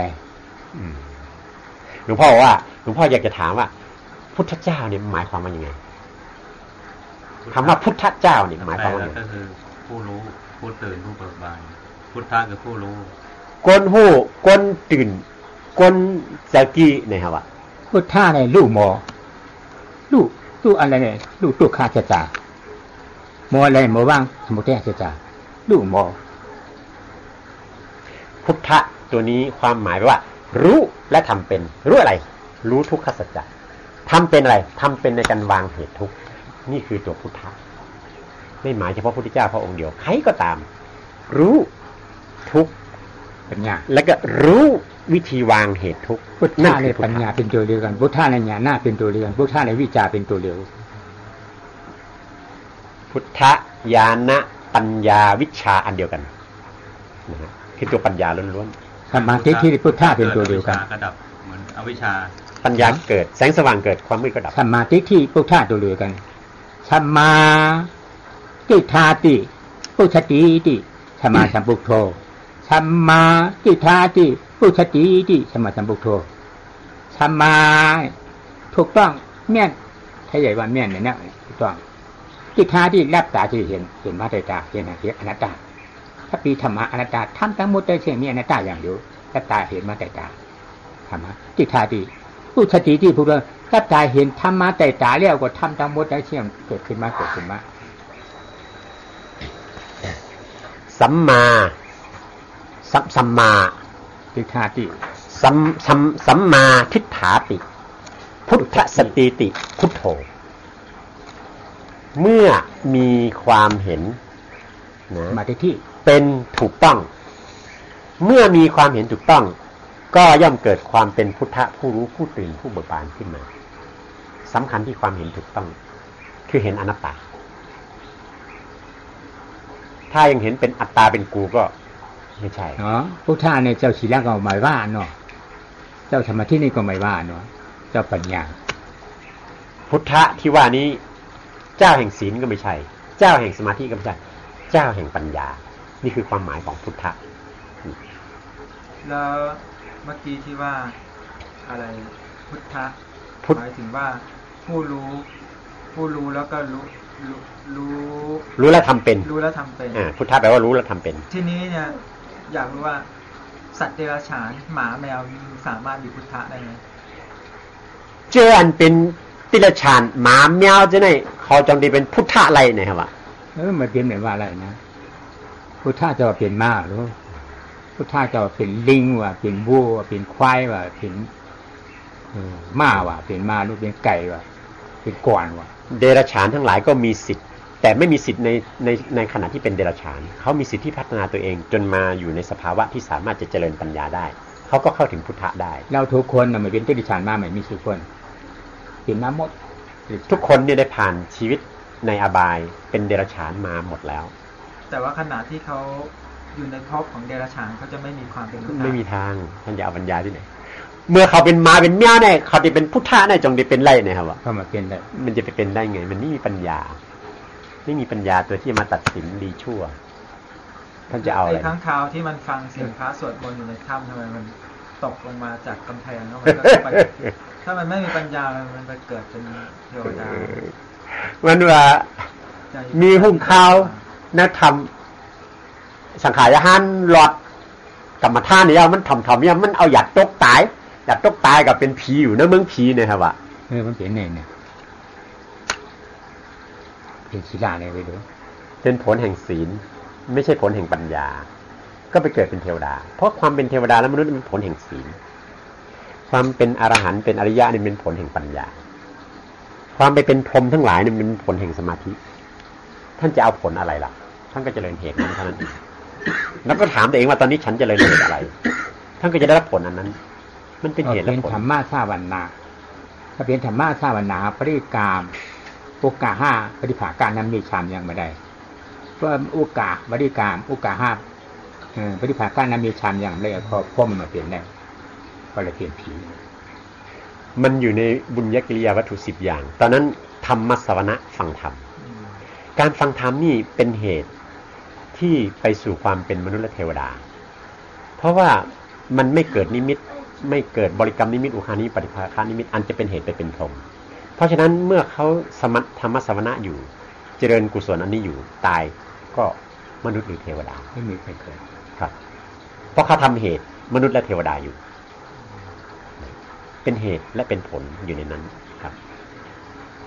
ทั้งหมดเป็นเหตุและผลเท่านั้นเองไม่มีนอกเหตุเหนือผลสักอย่างย่อลงมาคำสอนพระเจ้ามีเหตุกับผล2ตัวเท่านั้นผลทุกข์เหตุทุกข์ผลสุขเหตุสุขเอาเหตุสุขไปต่อสู้เหตุทุกข์เหตุทุกข์ดับผลทุกข์ก็ดับสิ่งที่เหลือไม่ต้องถามใครก็รู้มี4อย่างหายไป2อย่างมันเหลืออะไร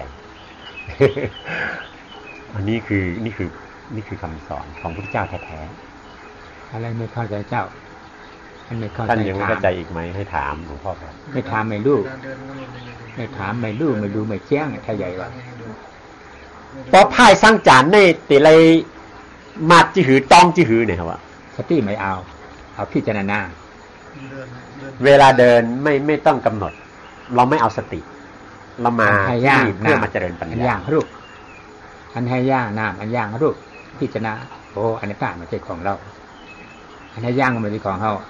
อันย่างก็ไม่ใช่ของเราเป็นอนัตตาเพราะว่าที่กำลังเดินอยู่นี่เป็นรูปอันที่ให้มันเดินเนี่ยคือนามคือใจสั่งให้มันเดินทั้งนามและรูปนี่เป็นอนัตตาคือบังคับไม่ได้เดี๋ยวก็เปลี่ยนรูปเดินรูปยืนรูปนั่งรูปนอนเดี๋ยวก็เปลี่ยนทั้งวันทั้งคืนไม่อยู่ที่เก่าบังคับมันไม่ได้ด้วยถ้าท่านบอกว่าบังคับได้ท่านก็บังคับเดินดิคือเจริญตัวปัญญาอย่างเดียวเจริญปัญญาอย่างเดียวแล้วอย่างอื่นมันจะตามเองท่านไม่ต้องไปห่วงทุกอิริยาบถคือเอาตัวปัญญาเข้าพิจารณาไม่จำเป็นว่าจะต้องนั่งให้เกิดเวทนาแล้วค่อยมาพิจารณาจะว่าเพราะนั้นนั่นเอาปิญญามิ้วเหลียวนะครับว่าจองเจอนะครับว่าตีไปตีนั่งตีจุกเอาปิญญา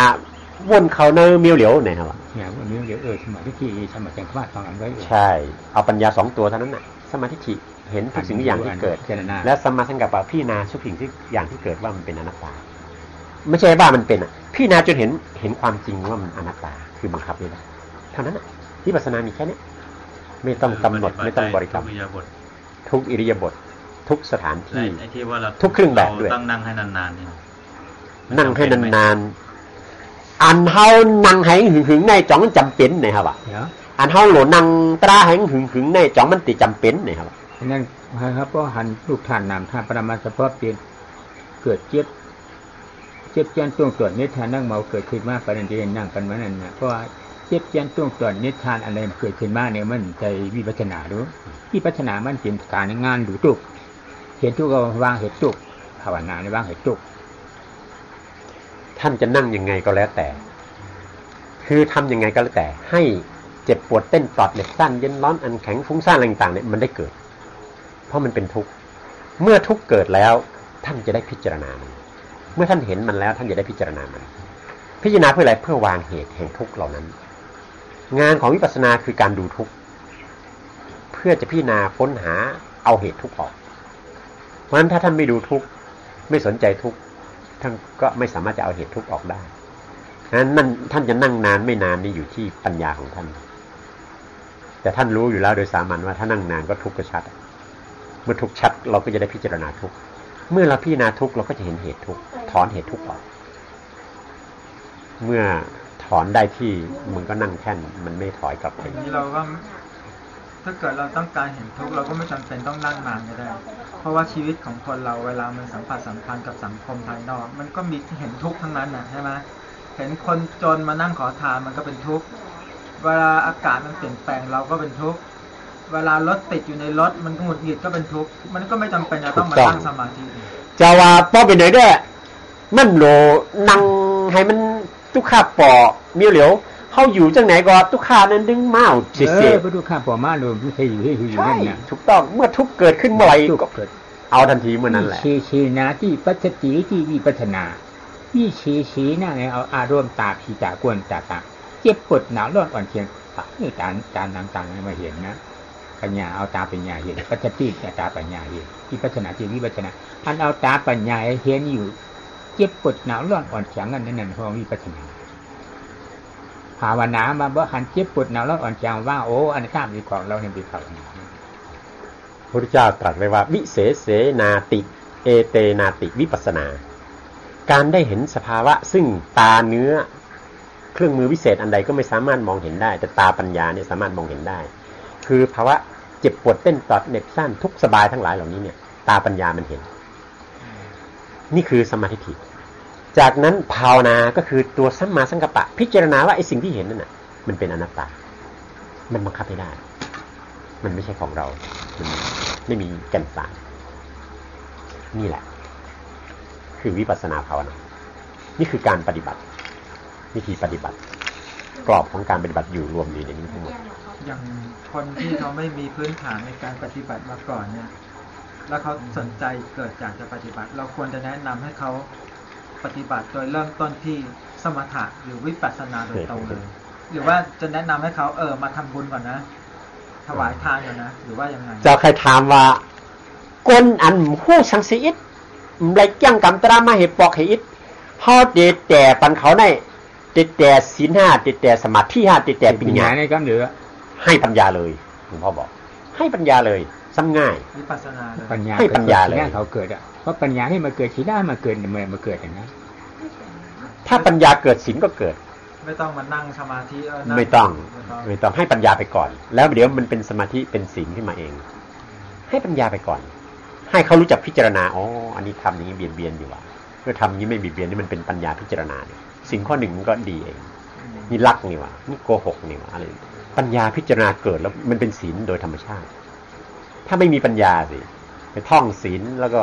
เฮ้ยวันนี้ลืมแต่อันนี้ปัญญาพิจารณามันทำงานตลอดนี่ปัญญาสมาธิที่สมาสังกัปทำงานตลอดศีลมันจะไปที่ไหนแล้วเมื่อจิตมันไม่ล่วงศีลอย่างนี้สมาธิมันจะไปที่ไหนปัญญานะกำกับไว้นะขาดปัญญามันจะเสียทั้งหมดทั้งศีลทั้งสมาธิ ต้องทำความเห็นใหม่ล้างสิ่งเก่าๆจิตที่ยึดอยู่ในบัญญัติเก่าๆนั่นแหละคืออัตตามันขึ้นมาปั๊บเอามันลงก่อนให้มันเหลือจิตที่สะอาดบริสุทธิ์ไม่ขึ้นอยู่กับอะไรเลยไม่ขึ้นอยู่กับความคิดความเห็นการศึกษาซึ่งเป็นบัญญัติทั้งหลายเลยอยู่กับธรรมชาติแท้ๆพิจารณาตามธรรมชาตินี่มันธรรมชาติมันเป็นเหตุเป็นผลมันไม่ไร้เหตุผลมันถึงเป็นอากาลิโกไงถ้าท่านทำอย่างนั้นมันต้องเป็นกาลิโกเนี่ยศีลคุณดีก่อนแล้วสมาธิถึงเกิดสมาธิเกิดแล้วปัญญาถึงจะเกิดนี่เป็นการกำหนดเป็นกาลิโกมันใช่อากาลิโกความเห็นธรรมพวกทันทีท่านองคุลิมานวางดาบปั๊บความเป็นกูอยากดังอยากได้วิชานี่เองทำให้กูต้องเดือดร้อนนี้อัตตาเป็นอย่างนี้เห็นจิตที่เป็นกูชัดศรัทธาเกิดอัตตาดับโสดาปฏิมรรคเกิดตรงนั้นเข้าถึงโสดาปฏิผลเป็นอริยบุคคลที่นั่นเลยนี่ปัญญานำพออย่างนี้ปั๊บแล้วศีลที่เหลือ5ข้อมันก็สะอาดหมดจดมันไม่ล่วงแล้วโดยธรรมชาติทำความเพียรต่อก็คือเพียรปัญญาไม่ใช่เพียรทำสมาธิต่อไม่ใช่เพียรปัญญาพิจารณาลึกเข้าไปอีกก็เห็นอัตตาที่ลึกละเอียดคือมานะที่ซ่อนลึกละเอียดดับมานะทั้งหมดเกลี้ยงเหรอเป็นอรหันต์มันเป็นเรื่องปัญญาโดยตลอดท่านจะเอาแบบ40 ปีที่หลวงพ่อทำก็เดินตามทางสายเก่าที่โลกเขาเดินแต่ท่านอยากจะ3 วัน5 วันก็เอาอย่างที่พระเจ้าทำนี่เป็นทางสายใหม่เมื่อสมัยแต่ก่อนแต่เป็นทางสายเก่าที่พระเจ้าพาเดินมาตั้งนานแต่เราลืมเราถูกเบียดบังถูกอะไรเขาเรียกอะไรบิดเบือนจิตมาไม่แข็งสู้ไม่ได้อยู่เวทนาอยู่ไม่ได้ทำยังไงสู้ไม่ได้ท่านไม่ได้สู้เวทนาจะว่าเจอเนี่ยมันแข็งแข็งเนี่ยเพราะเวทนาปอเนี่ยตึกมันเละเนี่ยว่ะวิทยาโอนก่อนวิทยามันเป็นอ่านคล้ายที่ปัจจนาอย่างนั้นความวิริยะความเพียรของเราเนี่ยย่อหย่อนไปท่านไม่ได้สู้เวทนาท่านดูเวทนาพิจารณาเวทนาเพื่อเอาอัตตาออกตัวที่เราจะสู้จริงคืออัตตาเราไปสู้เวทนามันก็ทุกข์วิริยะที่อย่างพุทธาเจ้าปฏิบัติมาเนื่องเองใครขาดเช่นแล้วใครขาดใครพูด2ตุกใครพูด3นี่ใครหมดขี้เลือดใครแห้งขี้อย่างแน่ไม่ได้มากคนนี้ป่านไหนยอมอ่ะ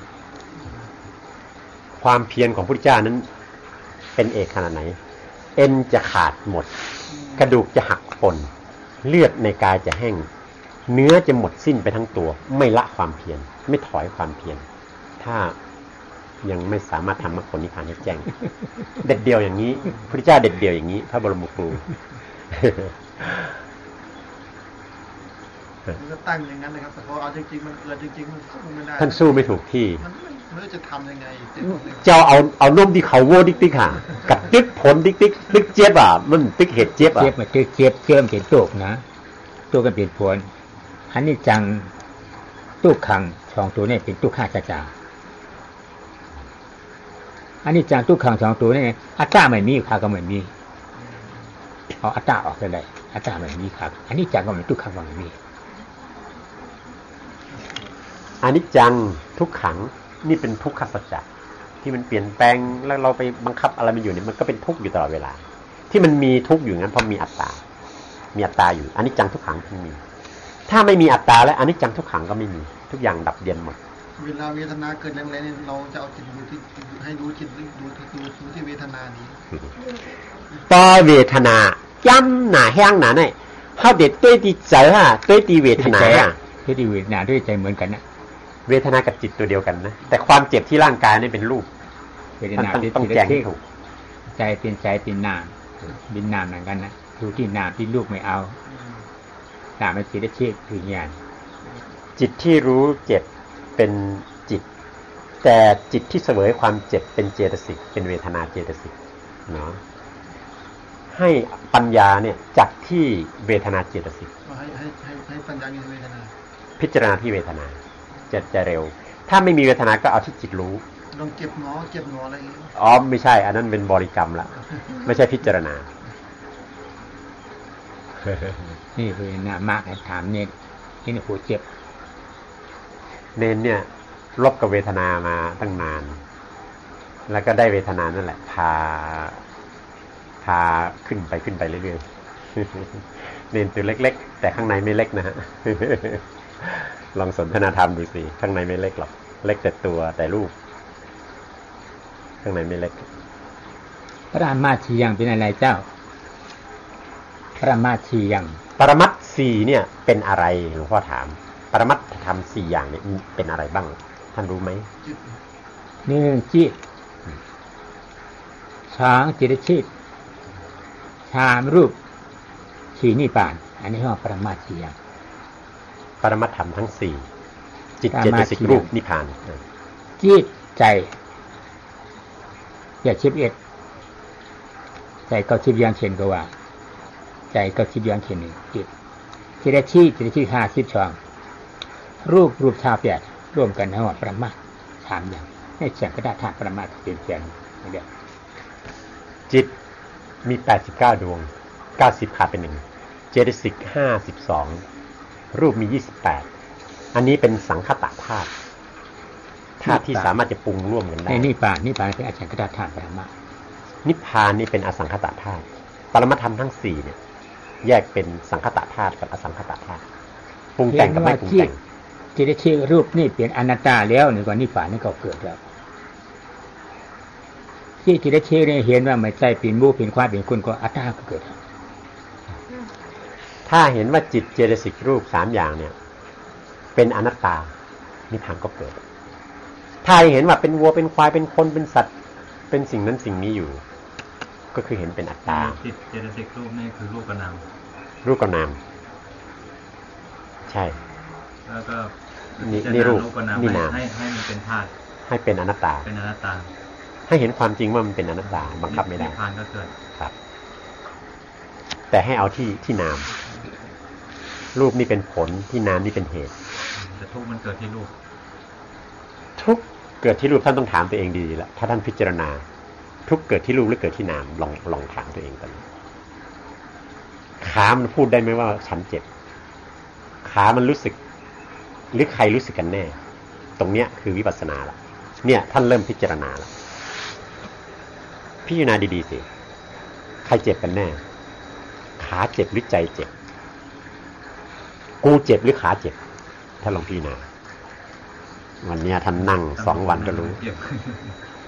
เมื่อจิตหยาบนั้นจะเห็นขาเจ็บเมื่อจิตละเอียดแล้วจะเห็นใจกูเจ็บกายานุปัสสนาสติปัฏฐานังรู้กายอันรู้กายเป็นอะไรกายานุปัสสนาสติปัฏฐานรู้กายไม่ลืมพิจารณาเพราะว่ากายานุปัสสนาสติปัฏฐานังจิตานุปัสสนาปัฏฐานรู้จิตไม่ลืมพิจารณาเพราะจิตานุปัสสนาสติปัฏฐานังเวทนานุปัสสนาสติปัฏฐานรู้เวทนาไม่ลืมพิจารณาเพราะว่าดูเวทนานุปัสสนาสติปัฏฐานัง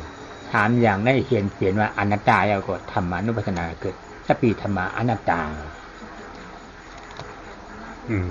สติปัฏฐาน4เนี่ยกายาดูกายไม่ลืมการพิจารณาในกายนี่เป็นกายานุปัสสนาดูจิตนะมีอะไรเกิดขึ้นกระทบจิตรู้ขึ้นมาเป็นจิตตานุปัสสนาเวทนาดูเวทนาความรู้สึกเมื่อมีความรู้สึกเกิดขึ้นยินดียินร้ายเฉยๆเกิดขึ้นนี่พิจารณาเวทนาไม่ลืมพิจารณาแต่เมื่อเห็นกายเวทนาจิตนี้เป็นอนัตตาธรรมาก็เกิดขึ้นทันทีเห็นเป็นอนัตตาก็เกิดธรรมทันทีถ้า3ตัวนี้ยังไม่เห็นธรรมจะไม่เกิดถ้าไม่เห็นเป็นอนัตตาธรรมก็ยังไม่เกิดเมื่อเห็นเป็นอนัตตาก็เป็นธรรมเป็นปรมัตถ์ล้วนๆทั้งหมดนี้อนัตตาไม่มีบัญญัติก็เป็นธรรมทันทีเป็นปรมัตถ์ทันทีแต่ธรรมมันก็เป็นอนัตตาสัพเพธัมมาอนัตตาท่านบอกอยู่แล้วมันก็เป็นอนัตตาธรรมนี่ก็เป็นอนัตตาข้าเนี่ยวะก็อนัตตาเนี่ยธรรม84,000นี่เป็นอนัตตาตัวเดียวสปีธรรมะอนัตตาพระธรรมทั้ง 84,000 พระนามขันธ์ก็ลงตัวเดียวอนัตตาสัพเพธัมมาอนัตตานี่เป็นพุทธพจน์ไม่ใช่ใครอ้างขึ้นมาเป็นสัจจวาจาด้วย ถ้าเห็นอนัตตาตัวเดียวถ้ามองย้อนกลับคือถ้ารู้จักอนัตตาตัวเดียวก็รู้ธรรมทั้ง 84,000ถ้าพิจารณาก่อนนี่เราย่อลงมาให้เหลือคำเดียวท่านเข้าใจอนัตตาไหมท่านรู้จักอนัตตาไหมท่านรับอนัตตาไหมเท่านั้นเองถ้าจิตมันรับอนัตตาก็จบบททั้ง 84,000 นี่คือวิปัสสนานี่คือปัญญาทั้งหมดที่พูดนี่คือปัญญาทั้งนั้นที่ท่านรับอยู่นี่ก็เป็นสุตตมยปัญญาน้อมคิดตามก็เป็นจิตตมยปัญญาแล้วเดี๋ยวท่านกลับไปลองเนี่ยมันเป็นใครเจ็บกันแน่เนี่ยนี่เป็นวิปัสสนาภาวนาละ ถ้ามันรับจริงเว้ยมันบังคับไม่ได้จริงเว้ยหนึ่งธรรมมาเกิดละเห็นธรรมอยู่ทุกขณะจิตเห็นอนัตตาทุกขณะจิตก็เห็นธรรมทุกขณะจิตเมื่อเห็นธรรมเต็มที่น้ำเต็มตุ่มมันก็ล้นน้ำเต็มตุ่มมรรคก็เกิดนั่นแหละเห็นอนัตตาถึงที่มรรคก็เกิดนั่นผลก็เกิดนิพพานก็เกิดนั่นคือโอปันญิโก ลองดูสิครับมันออกนอกกรอบไหมนอกคำสอนพระเจ้าไหมมีอะไรที่มันลึกลับพิสดารมีอะไรที่ต้องรอเวลาไม่มีสักตัวเลยทันทีเลย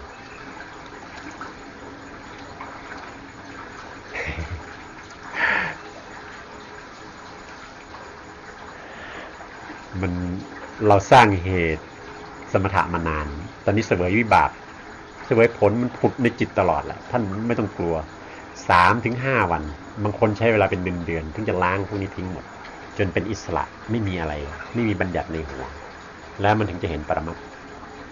ถ้ามีบัญญัติอยู่ปรมัตถ์ก็ไม่เห็นมีความคิดคำนึงอยู่นี่ไม่เห็นความจริงไม่เห็นเจ็บไม่เห็นปวดว่ามันเป็นอนัตตาถ้าคิดนึกหยุดหมดแล้วเนี่ยมันจะรับสัมผัสความจริงอยู่อย่างเงี้ยแล้วมันจะรู้เลยว่าอันไหนเป็นรูปอันไหนเป็นนามอันไหนเป็นอัตตาอันไหนเป็นอนัตตาแล้วจะทำยังไงถึงให้ความคิดความนึกมันหยุดได้มันจะหยุดแต่เฮ็ดจื้อให้เจออันมันพ่งมันปิวติ๊กๆในให้มันจุกเลยเนี่ยครับว่ามันหายจากมันหายไปนะเอาอนัตตาหรืออนัตตาแล้วไม่เห็นอนัตตาก็มันจบไปนะหลวงพ่อบอกมีอันเยอะถ้าเห็นมันเป็นอนัตตามันก็ตกเลยแหละมันไม่อยู่ได้ทนไม่ได้คือว่าเราจะต้องเห็นไอ้ความคิดความนึกนี่เป็นอนัตตาใช่ถ้าเรายังไม่เห็นมันก็จะหยุดไม่ได้เราไม่เห็นความจริงอันนี้มันก็จะปรุงต่อมันก็จะยิ่งดินดีต่อต้องเห็นเป็นอนัตตามันถึงเห็นเป็นอนัตตาแต่ถ้ามาตราบใดที่ยังไม่เห็นมันก็ยังปรุงแน่นอนก็อัตตามีเหตุปรุงก็มีอัตตาไม่มีเหตุปรุงก็ดับคือต้องเพียรให้อนัตตาเกิดในจิตได้เอาทุกข์ทั้งหมดน่ะให้มันจี้กลับมาที่โคนต้นของทุกข์คืออัตตาพอมันจี้กลับมาเมื่อไหร่ก็จี้กลับมาที่อัตตาถอนอัตตาพัวทั้งหมดดับเย็นหมดมันต้องเกิดมรรคหนึ่งนั่นแหละเพียรเจริญปัญญาค้นหาเหตุน้ำปักคาเท้าของท่านอะไรเป็นเหตุอะไรเป็นผลท่านลองพิจารณาเรื่องง่ายๆกันอันเรื่องนี้ดีมากๆเลยท่านว่าอะไรเป็นเหตุอะไรเป็นผลน้ำปักคาเท้ามันจะเกิดอะไรขึ้นมาน้ำที่ปักผลก็คือความเจ็บที่ใช่แล้วท่านแก้ที่ไหนท่านจะแก้ความเจ็บหรือจะแก้น้ำก็ต้องถอนน้ำออกต้องถอนน้ำสมถะทั้งหมดนั่นแหละคือเมื่อเจ็บแล้วเอายาแก้ปวดกินเข้าไปเอายาชามาฉีดเอายาหม่องมาทาเมื่อฤทธิ์ยามันออกมันก็เงียบหมดฤทธิ์ยามันก็เจ็บอย่างเก่านั่นแหละคือสมถะบังมันไว้แต่วิปัสสนาน้ำปักเจ็บนี่มาจากไหนหาน้ำเจอน้ำก็เอาน้ำออกเพราะน้ำหลุดจากเท้านี่ไม่ต้องกินยาไม่ต้องทำอะไรนั้นเครื่องแบบอะไรก็ถอนน้ำได้พูดเรื่องน้ำนี่สำคัญใครจะเอาน้ำออกจากเท้านี่ไม่เกี่ยวว่าต้องเรียนจบด็อกเตอร์จบนั่นต้องไปนอกต้องบวชนุ่งเหลืองโกนหัวนุ่งขาวมีเฉพาะคนไทยที่เป็นชาวพุทธเท่านั้นเอาน้ำออกจากเท้าได้ไม่เกี่ยวนี่ใครก็ได้คริสเตียนมุสลิมอิสลามท่านไปอยู่ต่างประเทศเนี่ยคนจีนคนอะไรได้หมดแหละขอให้เขามีสัมมาทิฏฐิที่หลวงพ่อว่าสัมมาทิฏฐาตินะพุทธสติติเอเตนติพุทโธอะไรเนี่ยหลวงพ่อว่าคือตัวทุกขังมันเกิดทุกคนทุกชาติทุกศาสนามันเป็นผลมันเป็นทุกหมดมันเป็นผลมันมีเหตุมันถึงต้องทุกขังมันเป็นผลมีเวทนาอยู่ไม่มันมีเหตุทุกไอ้ที่เราพูดทั้งหลายที่แจงกันทั้งหลายนี่เป็นแจงผลทุกทั้งนั้นไม่ได้แจงเหตุทุกแล้วตีผิดจุดทั้งนั้นอ่ะ เราไม่ได้ตีที่ต้นเหตุไม่ได้เอาหนามแล้วไปตีปรากฏการณ์ของความเจ็บโอ้มันเจ็บอย่างนี้มันอย่างนี้มันจะเกิดโรคประสาทมันจะเครียดอะไรความดันจะสูงไปแจงผลไม่แจงเหตุเจ็บทั้งหมดเนี่ยเพราะหนามปักคาอยู่ในเนื้อนี่แจงเหตุแหละทำไงก็ถอนหนามเอาอย่างเนื้อดิ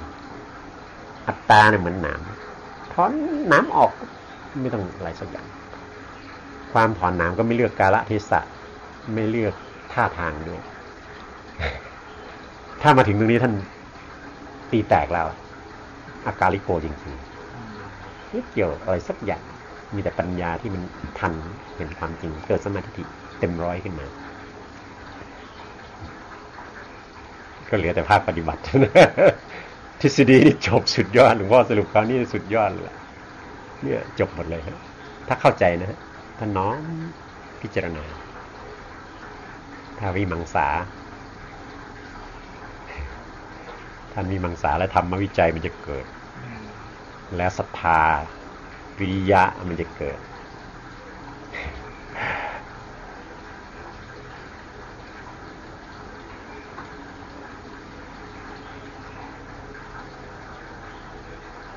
ถามได้อีกนะครับเพราะเวลาท่านน้อย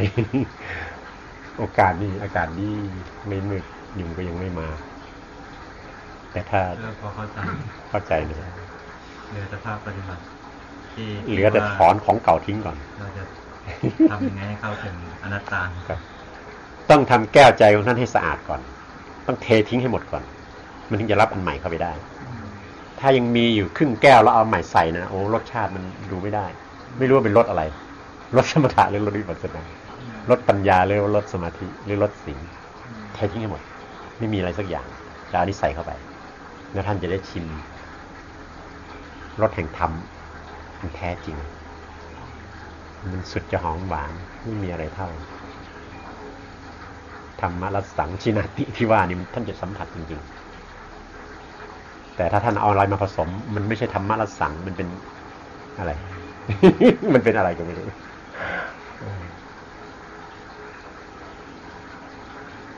ความคิดความยึดก็อนัตตา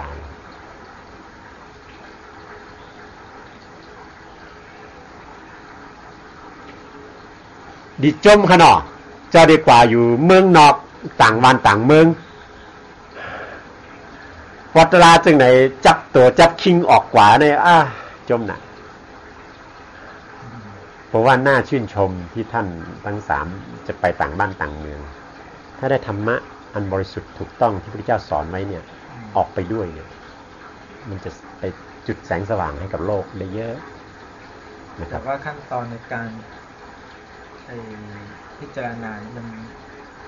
สำหรับคนทั่วไปมันจะสับสนไม่สับสนสิครับมันก็มีแค่นี้คนที่ไม่มีความรู้เขาไม่รู้เรื่องไอ้มรรคมีองค์8ท่านต้องทำให้รู้ไงท่านต้องทำให้รู้ไอ้อย่างเราศึกษามาเรารู้ว่ามรรคมีองค์8คืออะไรทีนี้ไอ้คนที่ไม่เคยได้ผ่านภาคทฤษฎีมาก่อนเนี่ยหรือว่าชาวต่างจะว่า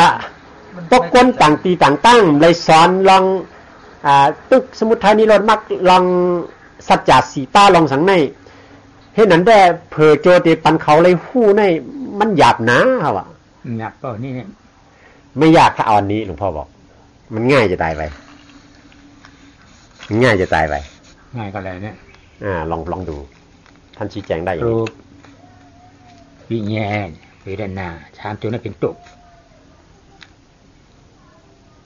โลภะมานะที่ติ๊กที่น้ำหน้าอัตตาที่น้ำหน้าเนี่ยเป็นเหตุตุกเป็นสมุทัยเหตุสมุทัยมันมีแบบนิโรธามันเป็นเหตุนิโรธาเนี่ยมันเป็นเหตุอะไรมันเป็นสมาธิสมาสังกัปปะของตัวให้เป็นตุกให้เป็นเหตุตุกให้เป็นเหตุโชคให้เป็นผลโชคเข้าใจสี่อันนี้ก็ให้รู้ตุกเห็นตุกก็ตุกเนี่ยเป็นอนัตตาเนี่ยอัตตาในว่าตุกเนี่ยเป็นของมันเป็นของเราเนี่ยสมาสังกัปปะมาใจของเรามาใจของเราเอาอัตตาออกนี่เราถากเกิดเรารู้ง่ายไหมครับง่ายเพราะว่าเราผ่านแม้คนไม่รู้ถ้าคนไม่รู้หนังสือถ้าคนไม่รู้หนังสือท่านไม่รู้เรื่องนี้อันนี้หลวงพ่อแจงให้ละเอียดเพื่อให้ท่านได้ประโยชน์ไปด้วยมีรูปกับนาม2ตัวเนาะนี่เป็นทุกข์เนาะ มีอัตตาคือโลภะมานะทิฏฐิเนี่ยนะอัตตาและมานะเนี่ยมันเป็นเหตุอยู่มันถึงได้มีทุกข์อย่างนี้แล้วตัวมรรคสัจจะก็คือปัญญามรรค2ตัวนี่แหละคือตัวทำงานจริงๆนิโรธสัจจะเนาะก็จะเกิดถ้ามรรคเจริญถึงที่อันนี้ว่าโดยรายละเอียดให้ท่านเข้าใจแต่ถ้าว่าง่ายๆถ้าพูดกับฝรั่งผลทุกข์เหตุทุกข์ผลสุขเหตุสุขเอาเหตุสุขไปต่อสู้เอาคือตัวปัญญาสัมมาทิฏฐิเนี่ยไปดูทุกข์เมื่อเห็นทุกข์ชัดแล้วเอาเหตุสุขคือปัญญาสัมมาสังกัปปะเนี่ยไปเอาเหตุทุกข์ออกเนาะความเห็นถูกต้องสัมมาสังกัปปะสัมมาทิฏฐิคือความเห็นเป็นอนัตตาแหละไปต่อสู้กับความเห็นเป็นอัตตาถ้าเหตุทุกข์ดับผลทุกข์ก็อยู่ไม่ได้ผลทุกข์ก็ดับสิ่งที่เหลือก็มีเหตุสุขกับผลสุขเท่านั้นเองนี่ท่านจะพูดเป็นภาษาอะไรก็ได้ใช่ไหมฮะภาษาจีนภาษาอังกฤษภาษาอะไรก็ได้ทั้งนั้นนะพูดเป็นภาษาฝรั่งก็ง่ายเนี่ยท่านสอนง่ายเลยฝรั่งมันยิ่งชอบมันเป็นเหตุเป็นผลอย่างนั้นท่านก็เอาเหตุกับผลไปคุยกับเขาไม่ต้องเอาบาลีไปคุยเอาเหตุกับผลไปคุยง่ายมากถ้าท่านทำอย่างเงี้ยง่ายถ้าไม่งั้นต้องบังคับฝรั่งมาเรียนบาลีแต่ถ้าทำงี้เอาภาษาใจไปพูดเอาเหตุผลในภาษาของเขานั่นพูดยูเคยถูกน้ำปักไหมอย่างเงี้ยแล้วยูทำยังไง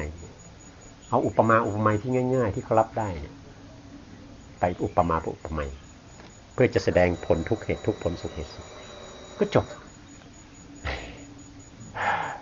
เพราะนั้นเมื่อถึงทำจริงๆมันง่ายนะและพูดได้ตลอดทั้งเดือนทั้งปีมันไม่จบหรอกคือฝรั่งตอนนี้เขาก็หันมาปฏิบัติเยอะทางสายมหายานแล้วก็หินยานเนี่ยเขาไปตามฤาษีไปเอาสมาธินำหน้าเขาก็ปรารถนาหาสุขอะไรอย่างที่ว่าเขาไม่เจอผู้สอนที่รู้จริงพระพุทธเจ้าสอนอะไรจริงๆพอเขาไปเจริญสมถะเขามีความสุขที่ธรรมาที่เจอนะที่เขาไปทำบริกรรมแบบพิเบศที่ไหนถามเป็นไงโยเขาบอกเขามีความสุขมากเลยฝรั่งเนี่ยเขาก็พอใจตรงนั้นสูบกัญชาแล้วโอ้โหมีความสุขสูบเฮโรอีนแล้วมีความสุขแต่พอหมดฤทธิ์กัญชาหมดฤทธิ์เฮโรอีนเป็นไงฮะทุกอย่างเก่าเอาตัวอย่างนี้ไปเล่าให้เขาฟังยูจะเอาแบบไหนนะยูจะเอาแบบไหนยูเจ็บแล้วยูมียาแก้ปวดเข้าไปยาแก้ปวดที่ดีที่สุดที่นักวิทยาศาสตร์ของยูค้นมาเนี่ยมันหยุดความปวดของยูได้เท่าไหร่ไม่เกิน3 วันมากที่สุดนั่นแหละแต่ถ้ายูเจ็บผ้าหนามปักเนี่ยยูไม่ต้องไปทำไม่ต้องหายาวิเศษอะไรไม่ต้องไปคิดค้นอะไรยูหาหนามให้เจอแล้วก็บ่งหนามออกมายูไม่ต้องกินยาอะไรสักอย่างยูจะเอาแบบไหนอันไหนลงทุนมาก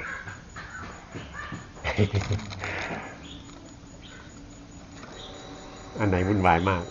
แต่ค้นหายานะวุ่นวายมากค้นหาหนามนี่ง่ายกว่าค้นหายาใช่ไหมครับ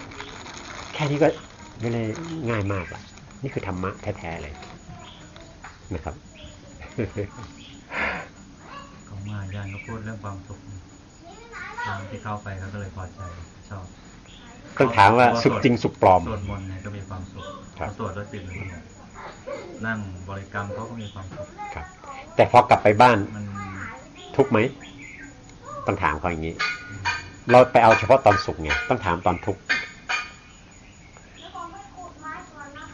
สุขจากสมถะกับสุขจากการที่เอาภูออกสุขจากการถอนหนามกับสุขจากการกินยาแก้ปวดผลต่างกันมากต้นทุนก็ต่างกันเยอะนะ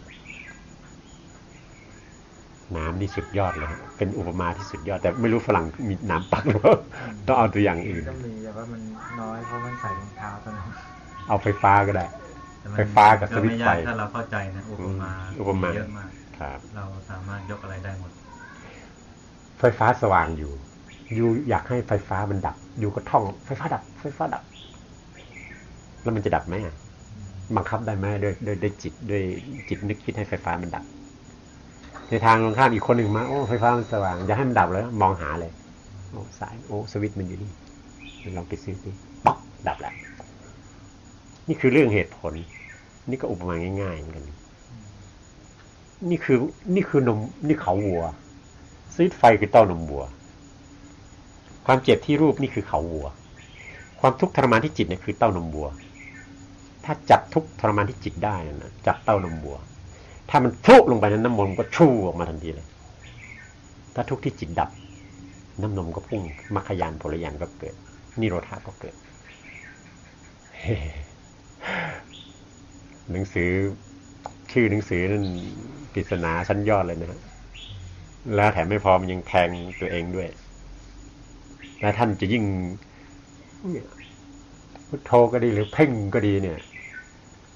ท่านลองนึกภาพสิคนที่พยายามจะดับไฟเดี๋ยวไปนั่งอยู่ใต้หลับไฟดับไฟดับไฟดับรถไฟดับคนที่เห็นเขาจะว่าคนคนนี้เป็นอะไรเป็นอะไรเป็นคนอะไรคนบ้าไม่ใครดีแล้วจะหัวเราะตัวเองโอ้โหเรานี่บ้ามาตั้งนานหลวงพ่อพิจารณาสิ่งทั้งหมดนี้เกิดจากพิจารณาหลวงพ่อพิจารณาโอ้นี่บ้ามาตั้งนานมันก็เลยไม่เกิดผลทำไมไม่บ้าล่ะลูดเขาวัวจะเอาน้ำนมอ่ะจนวัวจะแย่แล้วนี่มันจะไปได้น้ำนมไงนี่คือคนบ้าที่เราทำทั้งหมดคือคนบ้าพราหมณ์ฮินดูทั้งหลายทำก็คือคนบ้าคนที่เจริญศีลพยายามศีลให้เรียบร้อยก็คือคนบ้าหวังนิพพานเนี่ยไปทำศีลหวังนิพพานเนี่ยไปทำสมาธิก็เหตุของตัวเองมันไม่ใช่เหตุนิพพานมันเป็นเหตุเทวดาเป็นเหตุพรหมมันไม่ใช่เหตุนิพพานทำเหตุอย่างแล้วไปหวังผลอย่างแล้วจะโทษใครโทษความไม่รู้นี่แหละทำไมถึงไม่รู้เพราะไม่พบบัณฑิตที่แท้จริงเมื่อพบบัณฑิตให้แสงสว่างแล้วก็มีแต่เราเท่านั้นเอง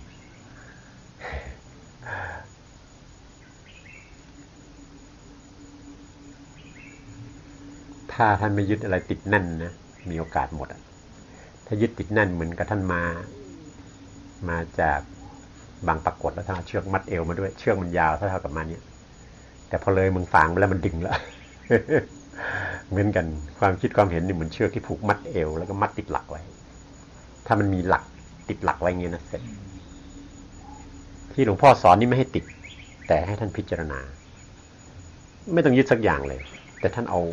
ความจริงข้างในมาตรองดูว่ามันใช่หรือเปล่าต้องเทียบธรรมไม่ใช่เทียบบัญญัติเทียบธรรมที่มีอยู่ข้างใน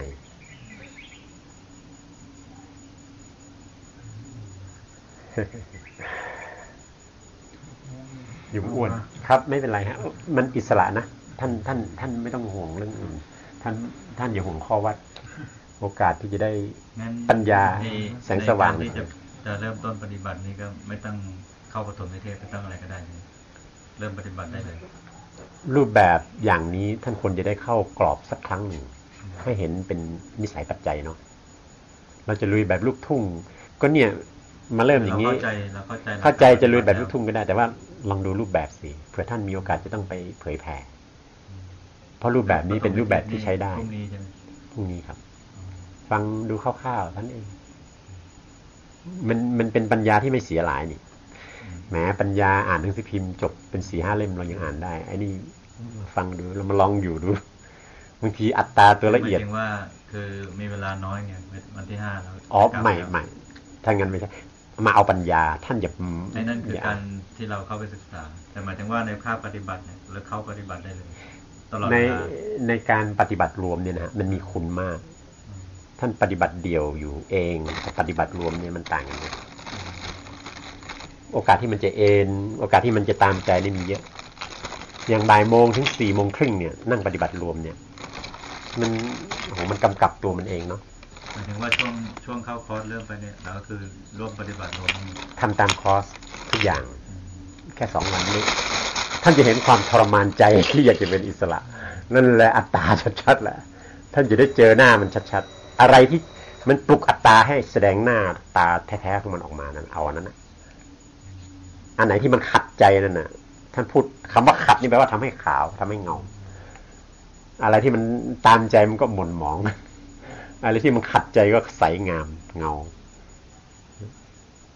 แล้วในช่วงเข้าคอร์สนี่พูดคุยกันได้จริงๆคนงดการพูดคุยงดการพูดคุยเพราะว่าถ้าเราพูดคนอื่นก็จะพูดงดการพูดคุยแต่ว่าเราไม่ได้เข้มว่าต้องอย่างนั้นอย่างนั้นครับที่นี่ก็มีบุหรี่ค อให้หยุดก่อนถ้ามาอยู่ที่นี่เพื่อท่านจะได้เอาข่าวบอกต่อไปถ้าใครจะมาปฏิบัติที่นี่7 วันหยุดก่อนหยุดไม่ได้ก็ต้องนิมนต์หยุดไม่ได้ก็นิมนต์กลับถ้าเป็นพระถ้าเป็นโยมก็เชิญกลับยกเว้นไม่เห็นอันแรกกิเลสตัวนี้ยังเอาไม่ได้แล้วจะเอามรรคผลนี่มันก็ดูกระไรอยู่นะผมว่านะพอท่านหยุดอันนี้พับนี่มันจะสู้ทันทีเลยสู้ใหญ่เลยสู้กับอัตตาแหละความอยากที่รุนแรงนะถ้าท่านกล้าสู้กับมันนี่ท่านโอ้จะได้กำไรเยอะตัวไหนที่อัตตามันพุ่งแรงอันนั้นนะมันจะเอาอย่างนี้หมายความว่าพวกที่ติดเหล้าติดบุหรี่ก็ไม่สามารถที่จะ หมดสิทธิ์ บรรลุมรรคผลได้หมดสิทธิ์ที่จะมาทำความดีปิดเขาไว้ก่อนเพื่อให้เขาพัฒนาตัวเองถ้าคุณมาได้คุณวางได้คุณก็ทำได้เขาสละประโยชน์น้อยนิดนี้ไม่ได้เขาจะมองประโยชน์ใหญ่ก็ไม่ได้คุณต้องยอมสละอย่างอันนี้เฉพาะข้อนี้นะแต่อย่างอื่นก็เฉพาะในวัดนี้ร่วมกันปฏิบัติแต่คนทั่วไปที่ติดบุหรี่อะไรพวกนี้เขาก็ยังทำความดีภายนอกได้ครับใช่ไหมว่าโดยธรรมแล้วมันไม่เกี่ยวเลยบุหรี่ก็ช่างอะไรก็ช่างไม่เกี่ยวสักอย่างว่าโดยธรรมนะฮะมาเอาปัญญาแล้วก็เอาปัญญาไปถอนกิเลสถอนอัตตาได้แต่ว่ารูปแบบมันจะต้องมีเพราะว่าหมู่คณะคนจำนวนเยอะๆถ้าไม่มีกรอบไม่มีวินัยนี่มันก็ไปไม่ได้ไงถ้าเอื้อทำจริงๆไม่เอื้อวินัยนี่ก็ไปไม่รอดไงแต่วินัยที่เราพูดนี่คือข้อระเบียบหลวมๆไม่ได้บังคับพยายามเอื้อทำให้มากที่นี่เขาต้องออกไปบิณฑบาตด้วยป่ะไม่ต้องครับนิมนต์โยมเขาถวายเช้า6:30นะฮะข้อวัดจะมีงี้ตี 4ระฆังปลุกก็มานั่งปฏิบัติรวมที่นี่จนถึง6:30พอ6:30แม่ชีเขาจะถวายอาหารเช้าเบาๆ7:30ก็ฟังเทศน์ถึง8:30 8:30ถึง9:30ก็ปฏิบัติต่อฮัลโหลครับ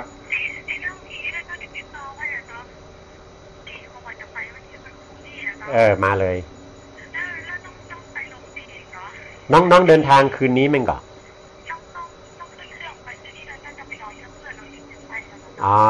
น้องกลับมาขึ้นรถที่จ้างเผือกลงที่ตลาดฝางน้องโทรมาบอกว่ามารถกี่โมงแล้วจะได้ลงมาฮับเนาะ7:30ครับคิวแรกเชียงใหม่8:30มั้งเชียงใหม่ฝางครับต้อง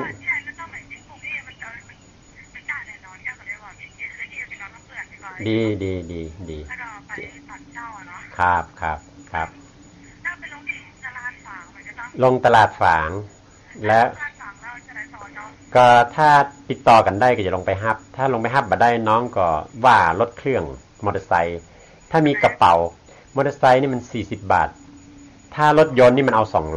200ถ้าเหมา4ล้อนี่นะมันเอา200 บาทค่ะ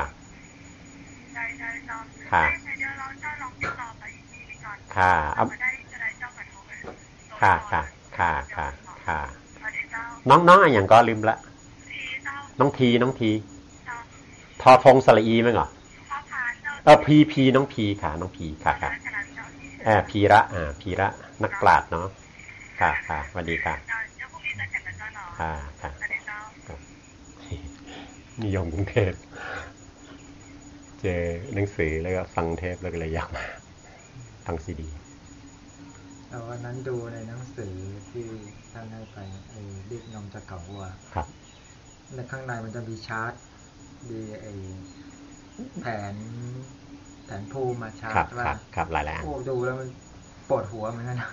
ไม่เข้าใจแน่แต่ถ้ามาฟังบรรยายสักรอบแล้วโล่งหมดเข้าใจหมดต้องฟังบรรยายขนาดเราเรียนมาศึกษามามันดูแล้วมันมึนแล้วมันโยงมันมั่วหมดเลยแต่ทีนี้คนไม่ได้เรียนมันยิ่งมึนใหญ่เลยก็อันนั้นสำหรับคนเรียนถ้าคนไม่เรียนก็เอาอย่างที่หลวงพ่อวางเนี่ยง่ายก็ดูโยงเส้นมันมั่วหมดนะเหมือนท่านจะไปเรียนพูดอังกฤษใหม่ๆก็ดูยากแต่พอเป็นแล้วก็คล่องไม่ยากเลยถ้าท่านปฏิบัติอยู่แล้วมันมีสภาวะข้างในพิสูจน์อยู่พวกนั้นมันเขียนมาจากสภาวะทั้งนั้น ขียนมาจากสภาวะข้างในท่านคิดดูว่าหนังสือ7-8เล่มหนาๆย่อลงมาให้เหลือแผ่นเดียวทำยังไงมันก็ต้องมีบ้างแต่ถ้าท่านอ่านได้แผ่นเดียวนั้นเหมือนท่านอ่านหนังสือ7-8เล่ม10เล่มอันไหนจะดีกว่ากันนะท่านหยิบกระดาษแผ่นเดียวนั่นเป็นแผนที่ใช้ได้ทั้งชีวิตเลยนะเป็นแผนที่แผ่นเดียวในนั้นมีปฏิจจสมุปบาทขันธ์5อายตนะ12อริยสัจ4มรรค8สติปัฏฐาน4อยู่ในนั้นหมดอันนั้นหลวงพ่อเป็นคนเขียนไม่ผมเอาที่หลวงพ่อสอนมาเรียบเรียงมาเป็นแผนภูมิก็ช่วยต้องฟังบรรยายถึงว่าบรรยายสรุปมี3วันไงถึงอยากให้ฟังบรรยายสรุป3วันในซีดีที่แจกนี่เป็นเสียงโยมพูดเป็นเสียงผมแปลพูดจากฐานความรู้ที่หลวงพ่อให้และจากที่เราปฏิบัติด้วยมีโยมคนหนึ่งอาตมาเอาหนังสือให้แกจะเป็นระดับผู้บริหารนะครับพวกไฟแนนซ์อะไรแกบอกแกมาดูแผนที่โอ้แล้วก็ดูโหพระท่านทำได้ขนาดนี้เลยเหรอโอ้ถ้าทำนี่ขนาดนี้นะเก่งเรื่องตลาดบอกว่าไม่ใช่หลวงพ่อทำนะเป็นลูกศิษย์ทำท่านแกเข้าใจว่าโอ้โหหลวงพ่อทำได้ขนาดนี้แล้วเก่งแต่ว่าเอามาจากแนวคำสอนหลวงพ่อแล้วก็เอามาเรียบเรียงใหม่แต่คนไม่เคยเรียนนี่ก็ยากแผนภูมิแต่ที่มานั่งฟังพอฟังตั้งแต่วันแรกไปเรื่อยๆมันจะง่ายขึ้นไหมพอถึงอันนี้จะไว้วันสุดท้ายไอ้ตัวแผนที่นะวันสุดท้ายแต่แผนภูมิพวกนั้นง่ายเนี่ยวันสุดท้ายวันไหนนะวันที่3ของการ3วันแรกวันที่3ท่านอยู่ท่านอยู่หลายวันไม่หลายวันครับกลับวันที่8โอ้ได้ท่านวันที่8ได้ฟังวันที่5นี่ไม่วันที่5ได้ฟังวันนึงจะมรรคผลนิพพานก็ต้องสละ 15,000 ซื้อตั๋วใหม่ไม่ละไปเลยไม่ใช่ให้ชิมแค่พอกำลังอร่อยชิมกำลังอร่อยไปแล้วเดี๋ยวมันยังติดรสอยู่มันยังเป็นวิตกอีกรถเก่าออกมาล้างรถใหม่ออกมาแต่ท่านได้วิธีแล้วคนมีปัญญานะรู้แค่นี้ก็พอแล้วรู้วิธีเอาหนามออกแล้วพอแล้วเหลือแต่ไปหาหนามให้เจอแล้วคือเราก็เคยมาปฏิบัติมาบ้างแล้วครับพอฟังมันก็ครับมันจะยากตอนที่แยกรูปแยกนามนี่แหละตอนที่เรานั่งหลับตาแล้วเจ็บปวดเกิดขึ้นแล้วที่ขาแล้วแต่มันเจ็บที่ไหนกันแน่นะหาให้เจอปกติอาตมาก็ดูเวทนามานานมันเป็นเวลาที่กายไงที่นั่งถ้าท่านดูเวทนาที่จิตท่านก็ทะลุมานานแล้วแต่ท่านดูเฉยๆนี่มันเป็นสมาธิอย่างเดียวมันขาดตัวภาวนาถ้าดูเห็นแล้วว่าที่กะอนัตตาเท่านั้นเองจบเลยถ้าเกิดมันเวทนามันแรงกล้าอย่างนี้มันกล้าที่ไหนท่านลองดูเราทนไม่ได้เราจะเปลี่ยนเราทนไม่ได้ท่านดูพวกนี้ก่อนเอากำไรให้มากก่อนเมื่อทนไม่ได้จริงก็เปลี่ยนได้ไม่มีปัญหาไม่ได้บังคับว่าต้องเอาจนตายคาที่ไปเลยอะไรที่เยี่ยวแตกได้อันนั้นก็ตอนเรื่องเล่าให้หลวงพ่อเรื่องหลวงพ่อฟังหลวงพ่อที่มาหลายๆเตื้อที่อยู่บะไก่เนี่ยครับที่ว่าวันสุดท้ายที่เยี่ยวแตกเลยทนจนเยี่ยวแตกเจ้าว่าคาเลยทำอันเนี่ยเจ้าท่าหน้ากับลัดมันจ้างอันอยู่จ้องโต๊ะมันย่างเท่านั่นฮะนังมันเจ็บหนักก็ย่อมเย็นตึกแต่พอเยี่ยวพอออกเนี่ยทำอะไรตลาดจอมเนี่ยนะขนาดนั้นก็มีคือโตสุดฤทธิ์เลยนะอันนั้นสู้สุดขีดแต่คนแก่นะไอ้พวกการบังคับพวกนี้มันบังคับไม่ค่อยได้อะไรไงเพราะตอนที่มักจะเกิดมันต้องลืมตัวทีเนี่ยเจ็บมันก็ไม่ยอมถอยต้องลืมกูเจ็บไม่ถอยโดยใจขาดครับไม่ถอยขาดใจไปเลยก็มีโยมผู้หญิงตัวเล็กๆผู้ช่วยสัมภากรจังหวัดเชียงใหม่มานั่งได้ฟังอย่างเงี้ยตายเป็นตายเนี่ยอัปปาปิโนเนี่ยนี่ก็นั่งพอขึ้นวันที่3มันเจ็บมากมันจะเอาตายเลยนะมันบิดหมดเลยทั้งตัวเนี่ยน้ำตาไหลพรากเลยนะแต่แกนึกถึงคำว่าถ้าเราเจ็บครั้งนี้เจ็บครั้งเดียวแล้วไม่เจ็บอีกตลอดชีวิตกับถ้าเรายอมแพ้มันเราจะต้องเจ็บอย่างเงี้ยไม่ใช่เฉพาะชาตินี้ด้วยทุกๆชาติไปเอาไหนเจ็บครั้งเดียวตายนะแกว่า ตายเป็นตายอย่างว่างี้อธิษฐานตายเป็นตายไม่ถอยพอตายเป็นตายไม่ถอยพออธิษฐานจบปั๊บนี่มันไปเลยลงตรงนั้นเลยดับตรงนั้นเลยอัตตาขาดตรงนั้นเลยขึ้นมาก็ลงตัวยอมตายเป่าเบาวิวลักษณะมรรคหนึ่งชัดเจนหมดเลยจนทุกวันนี้เมื่อนั่งก็เป็นอย่างเงี้ยมันเป็นของที่ไม่เปลี่ยนแปลงมันไม่เปลี่ยนแปลงนะธรรมที่เกิดจริงๆไม่เปลี่ยนแปลงต้องการเมื่อไหร่ก็ได้เมื่อนั้นยิ่งมรรคที่สูงกว่านั้นยิ่งเข้าง่ายมรรคหนึ่งมรรคสองนี่ยากหน่อย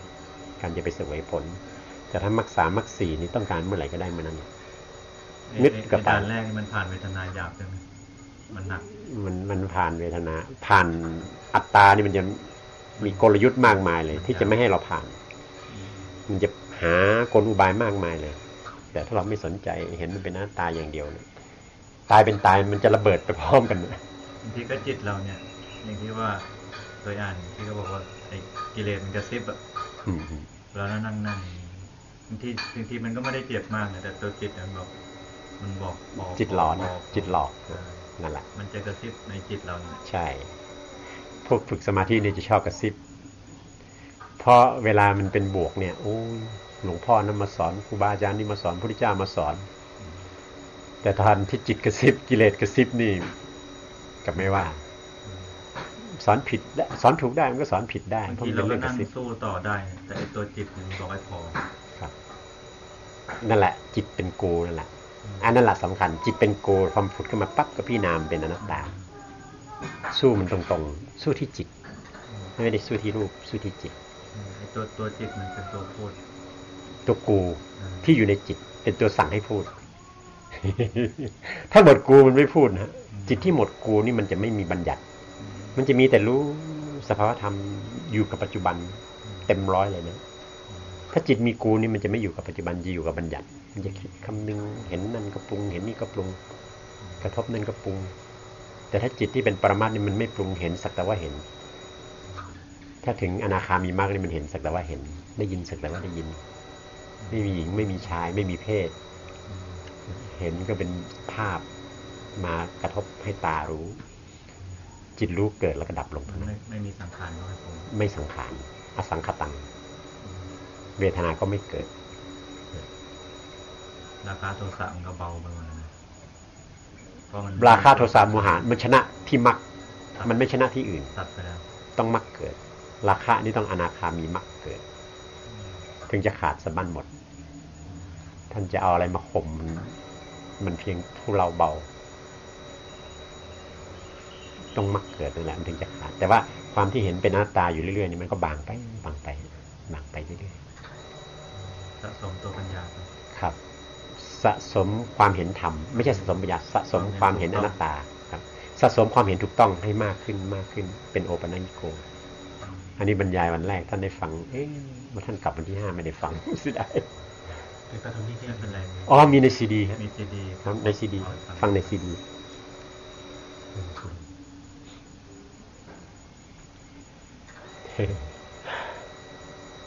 คนเวลาน้อยเรียนแบบสรุปย่อครับสุดยอดเลยอันนี้ชัดมากง่ายขึ้นทัน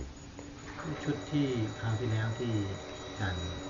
ได้อัดไว้กับช่วงสุดท้ายที่จะมาที่นี่นะครับครับที่จะได้ชุดนั้นได้เดี๋ยวผมเขียนออกเรื่อยๆจดหมายเหรอครับ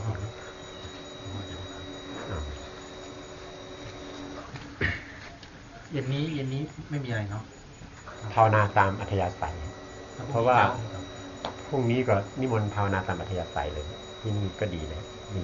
แต่ละครั้งไม่ได้ติ่งเนาะละครั้งเจ้ายังมาตีเพื่อจะเฉพาะละครั้งฉันแต่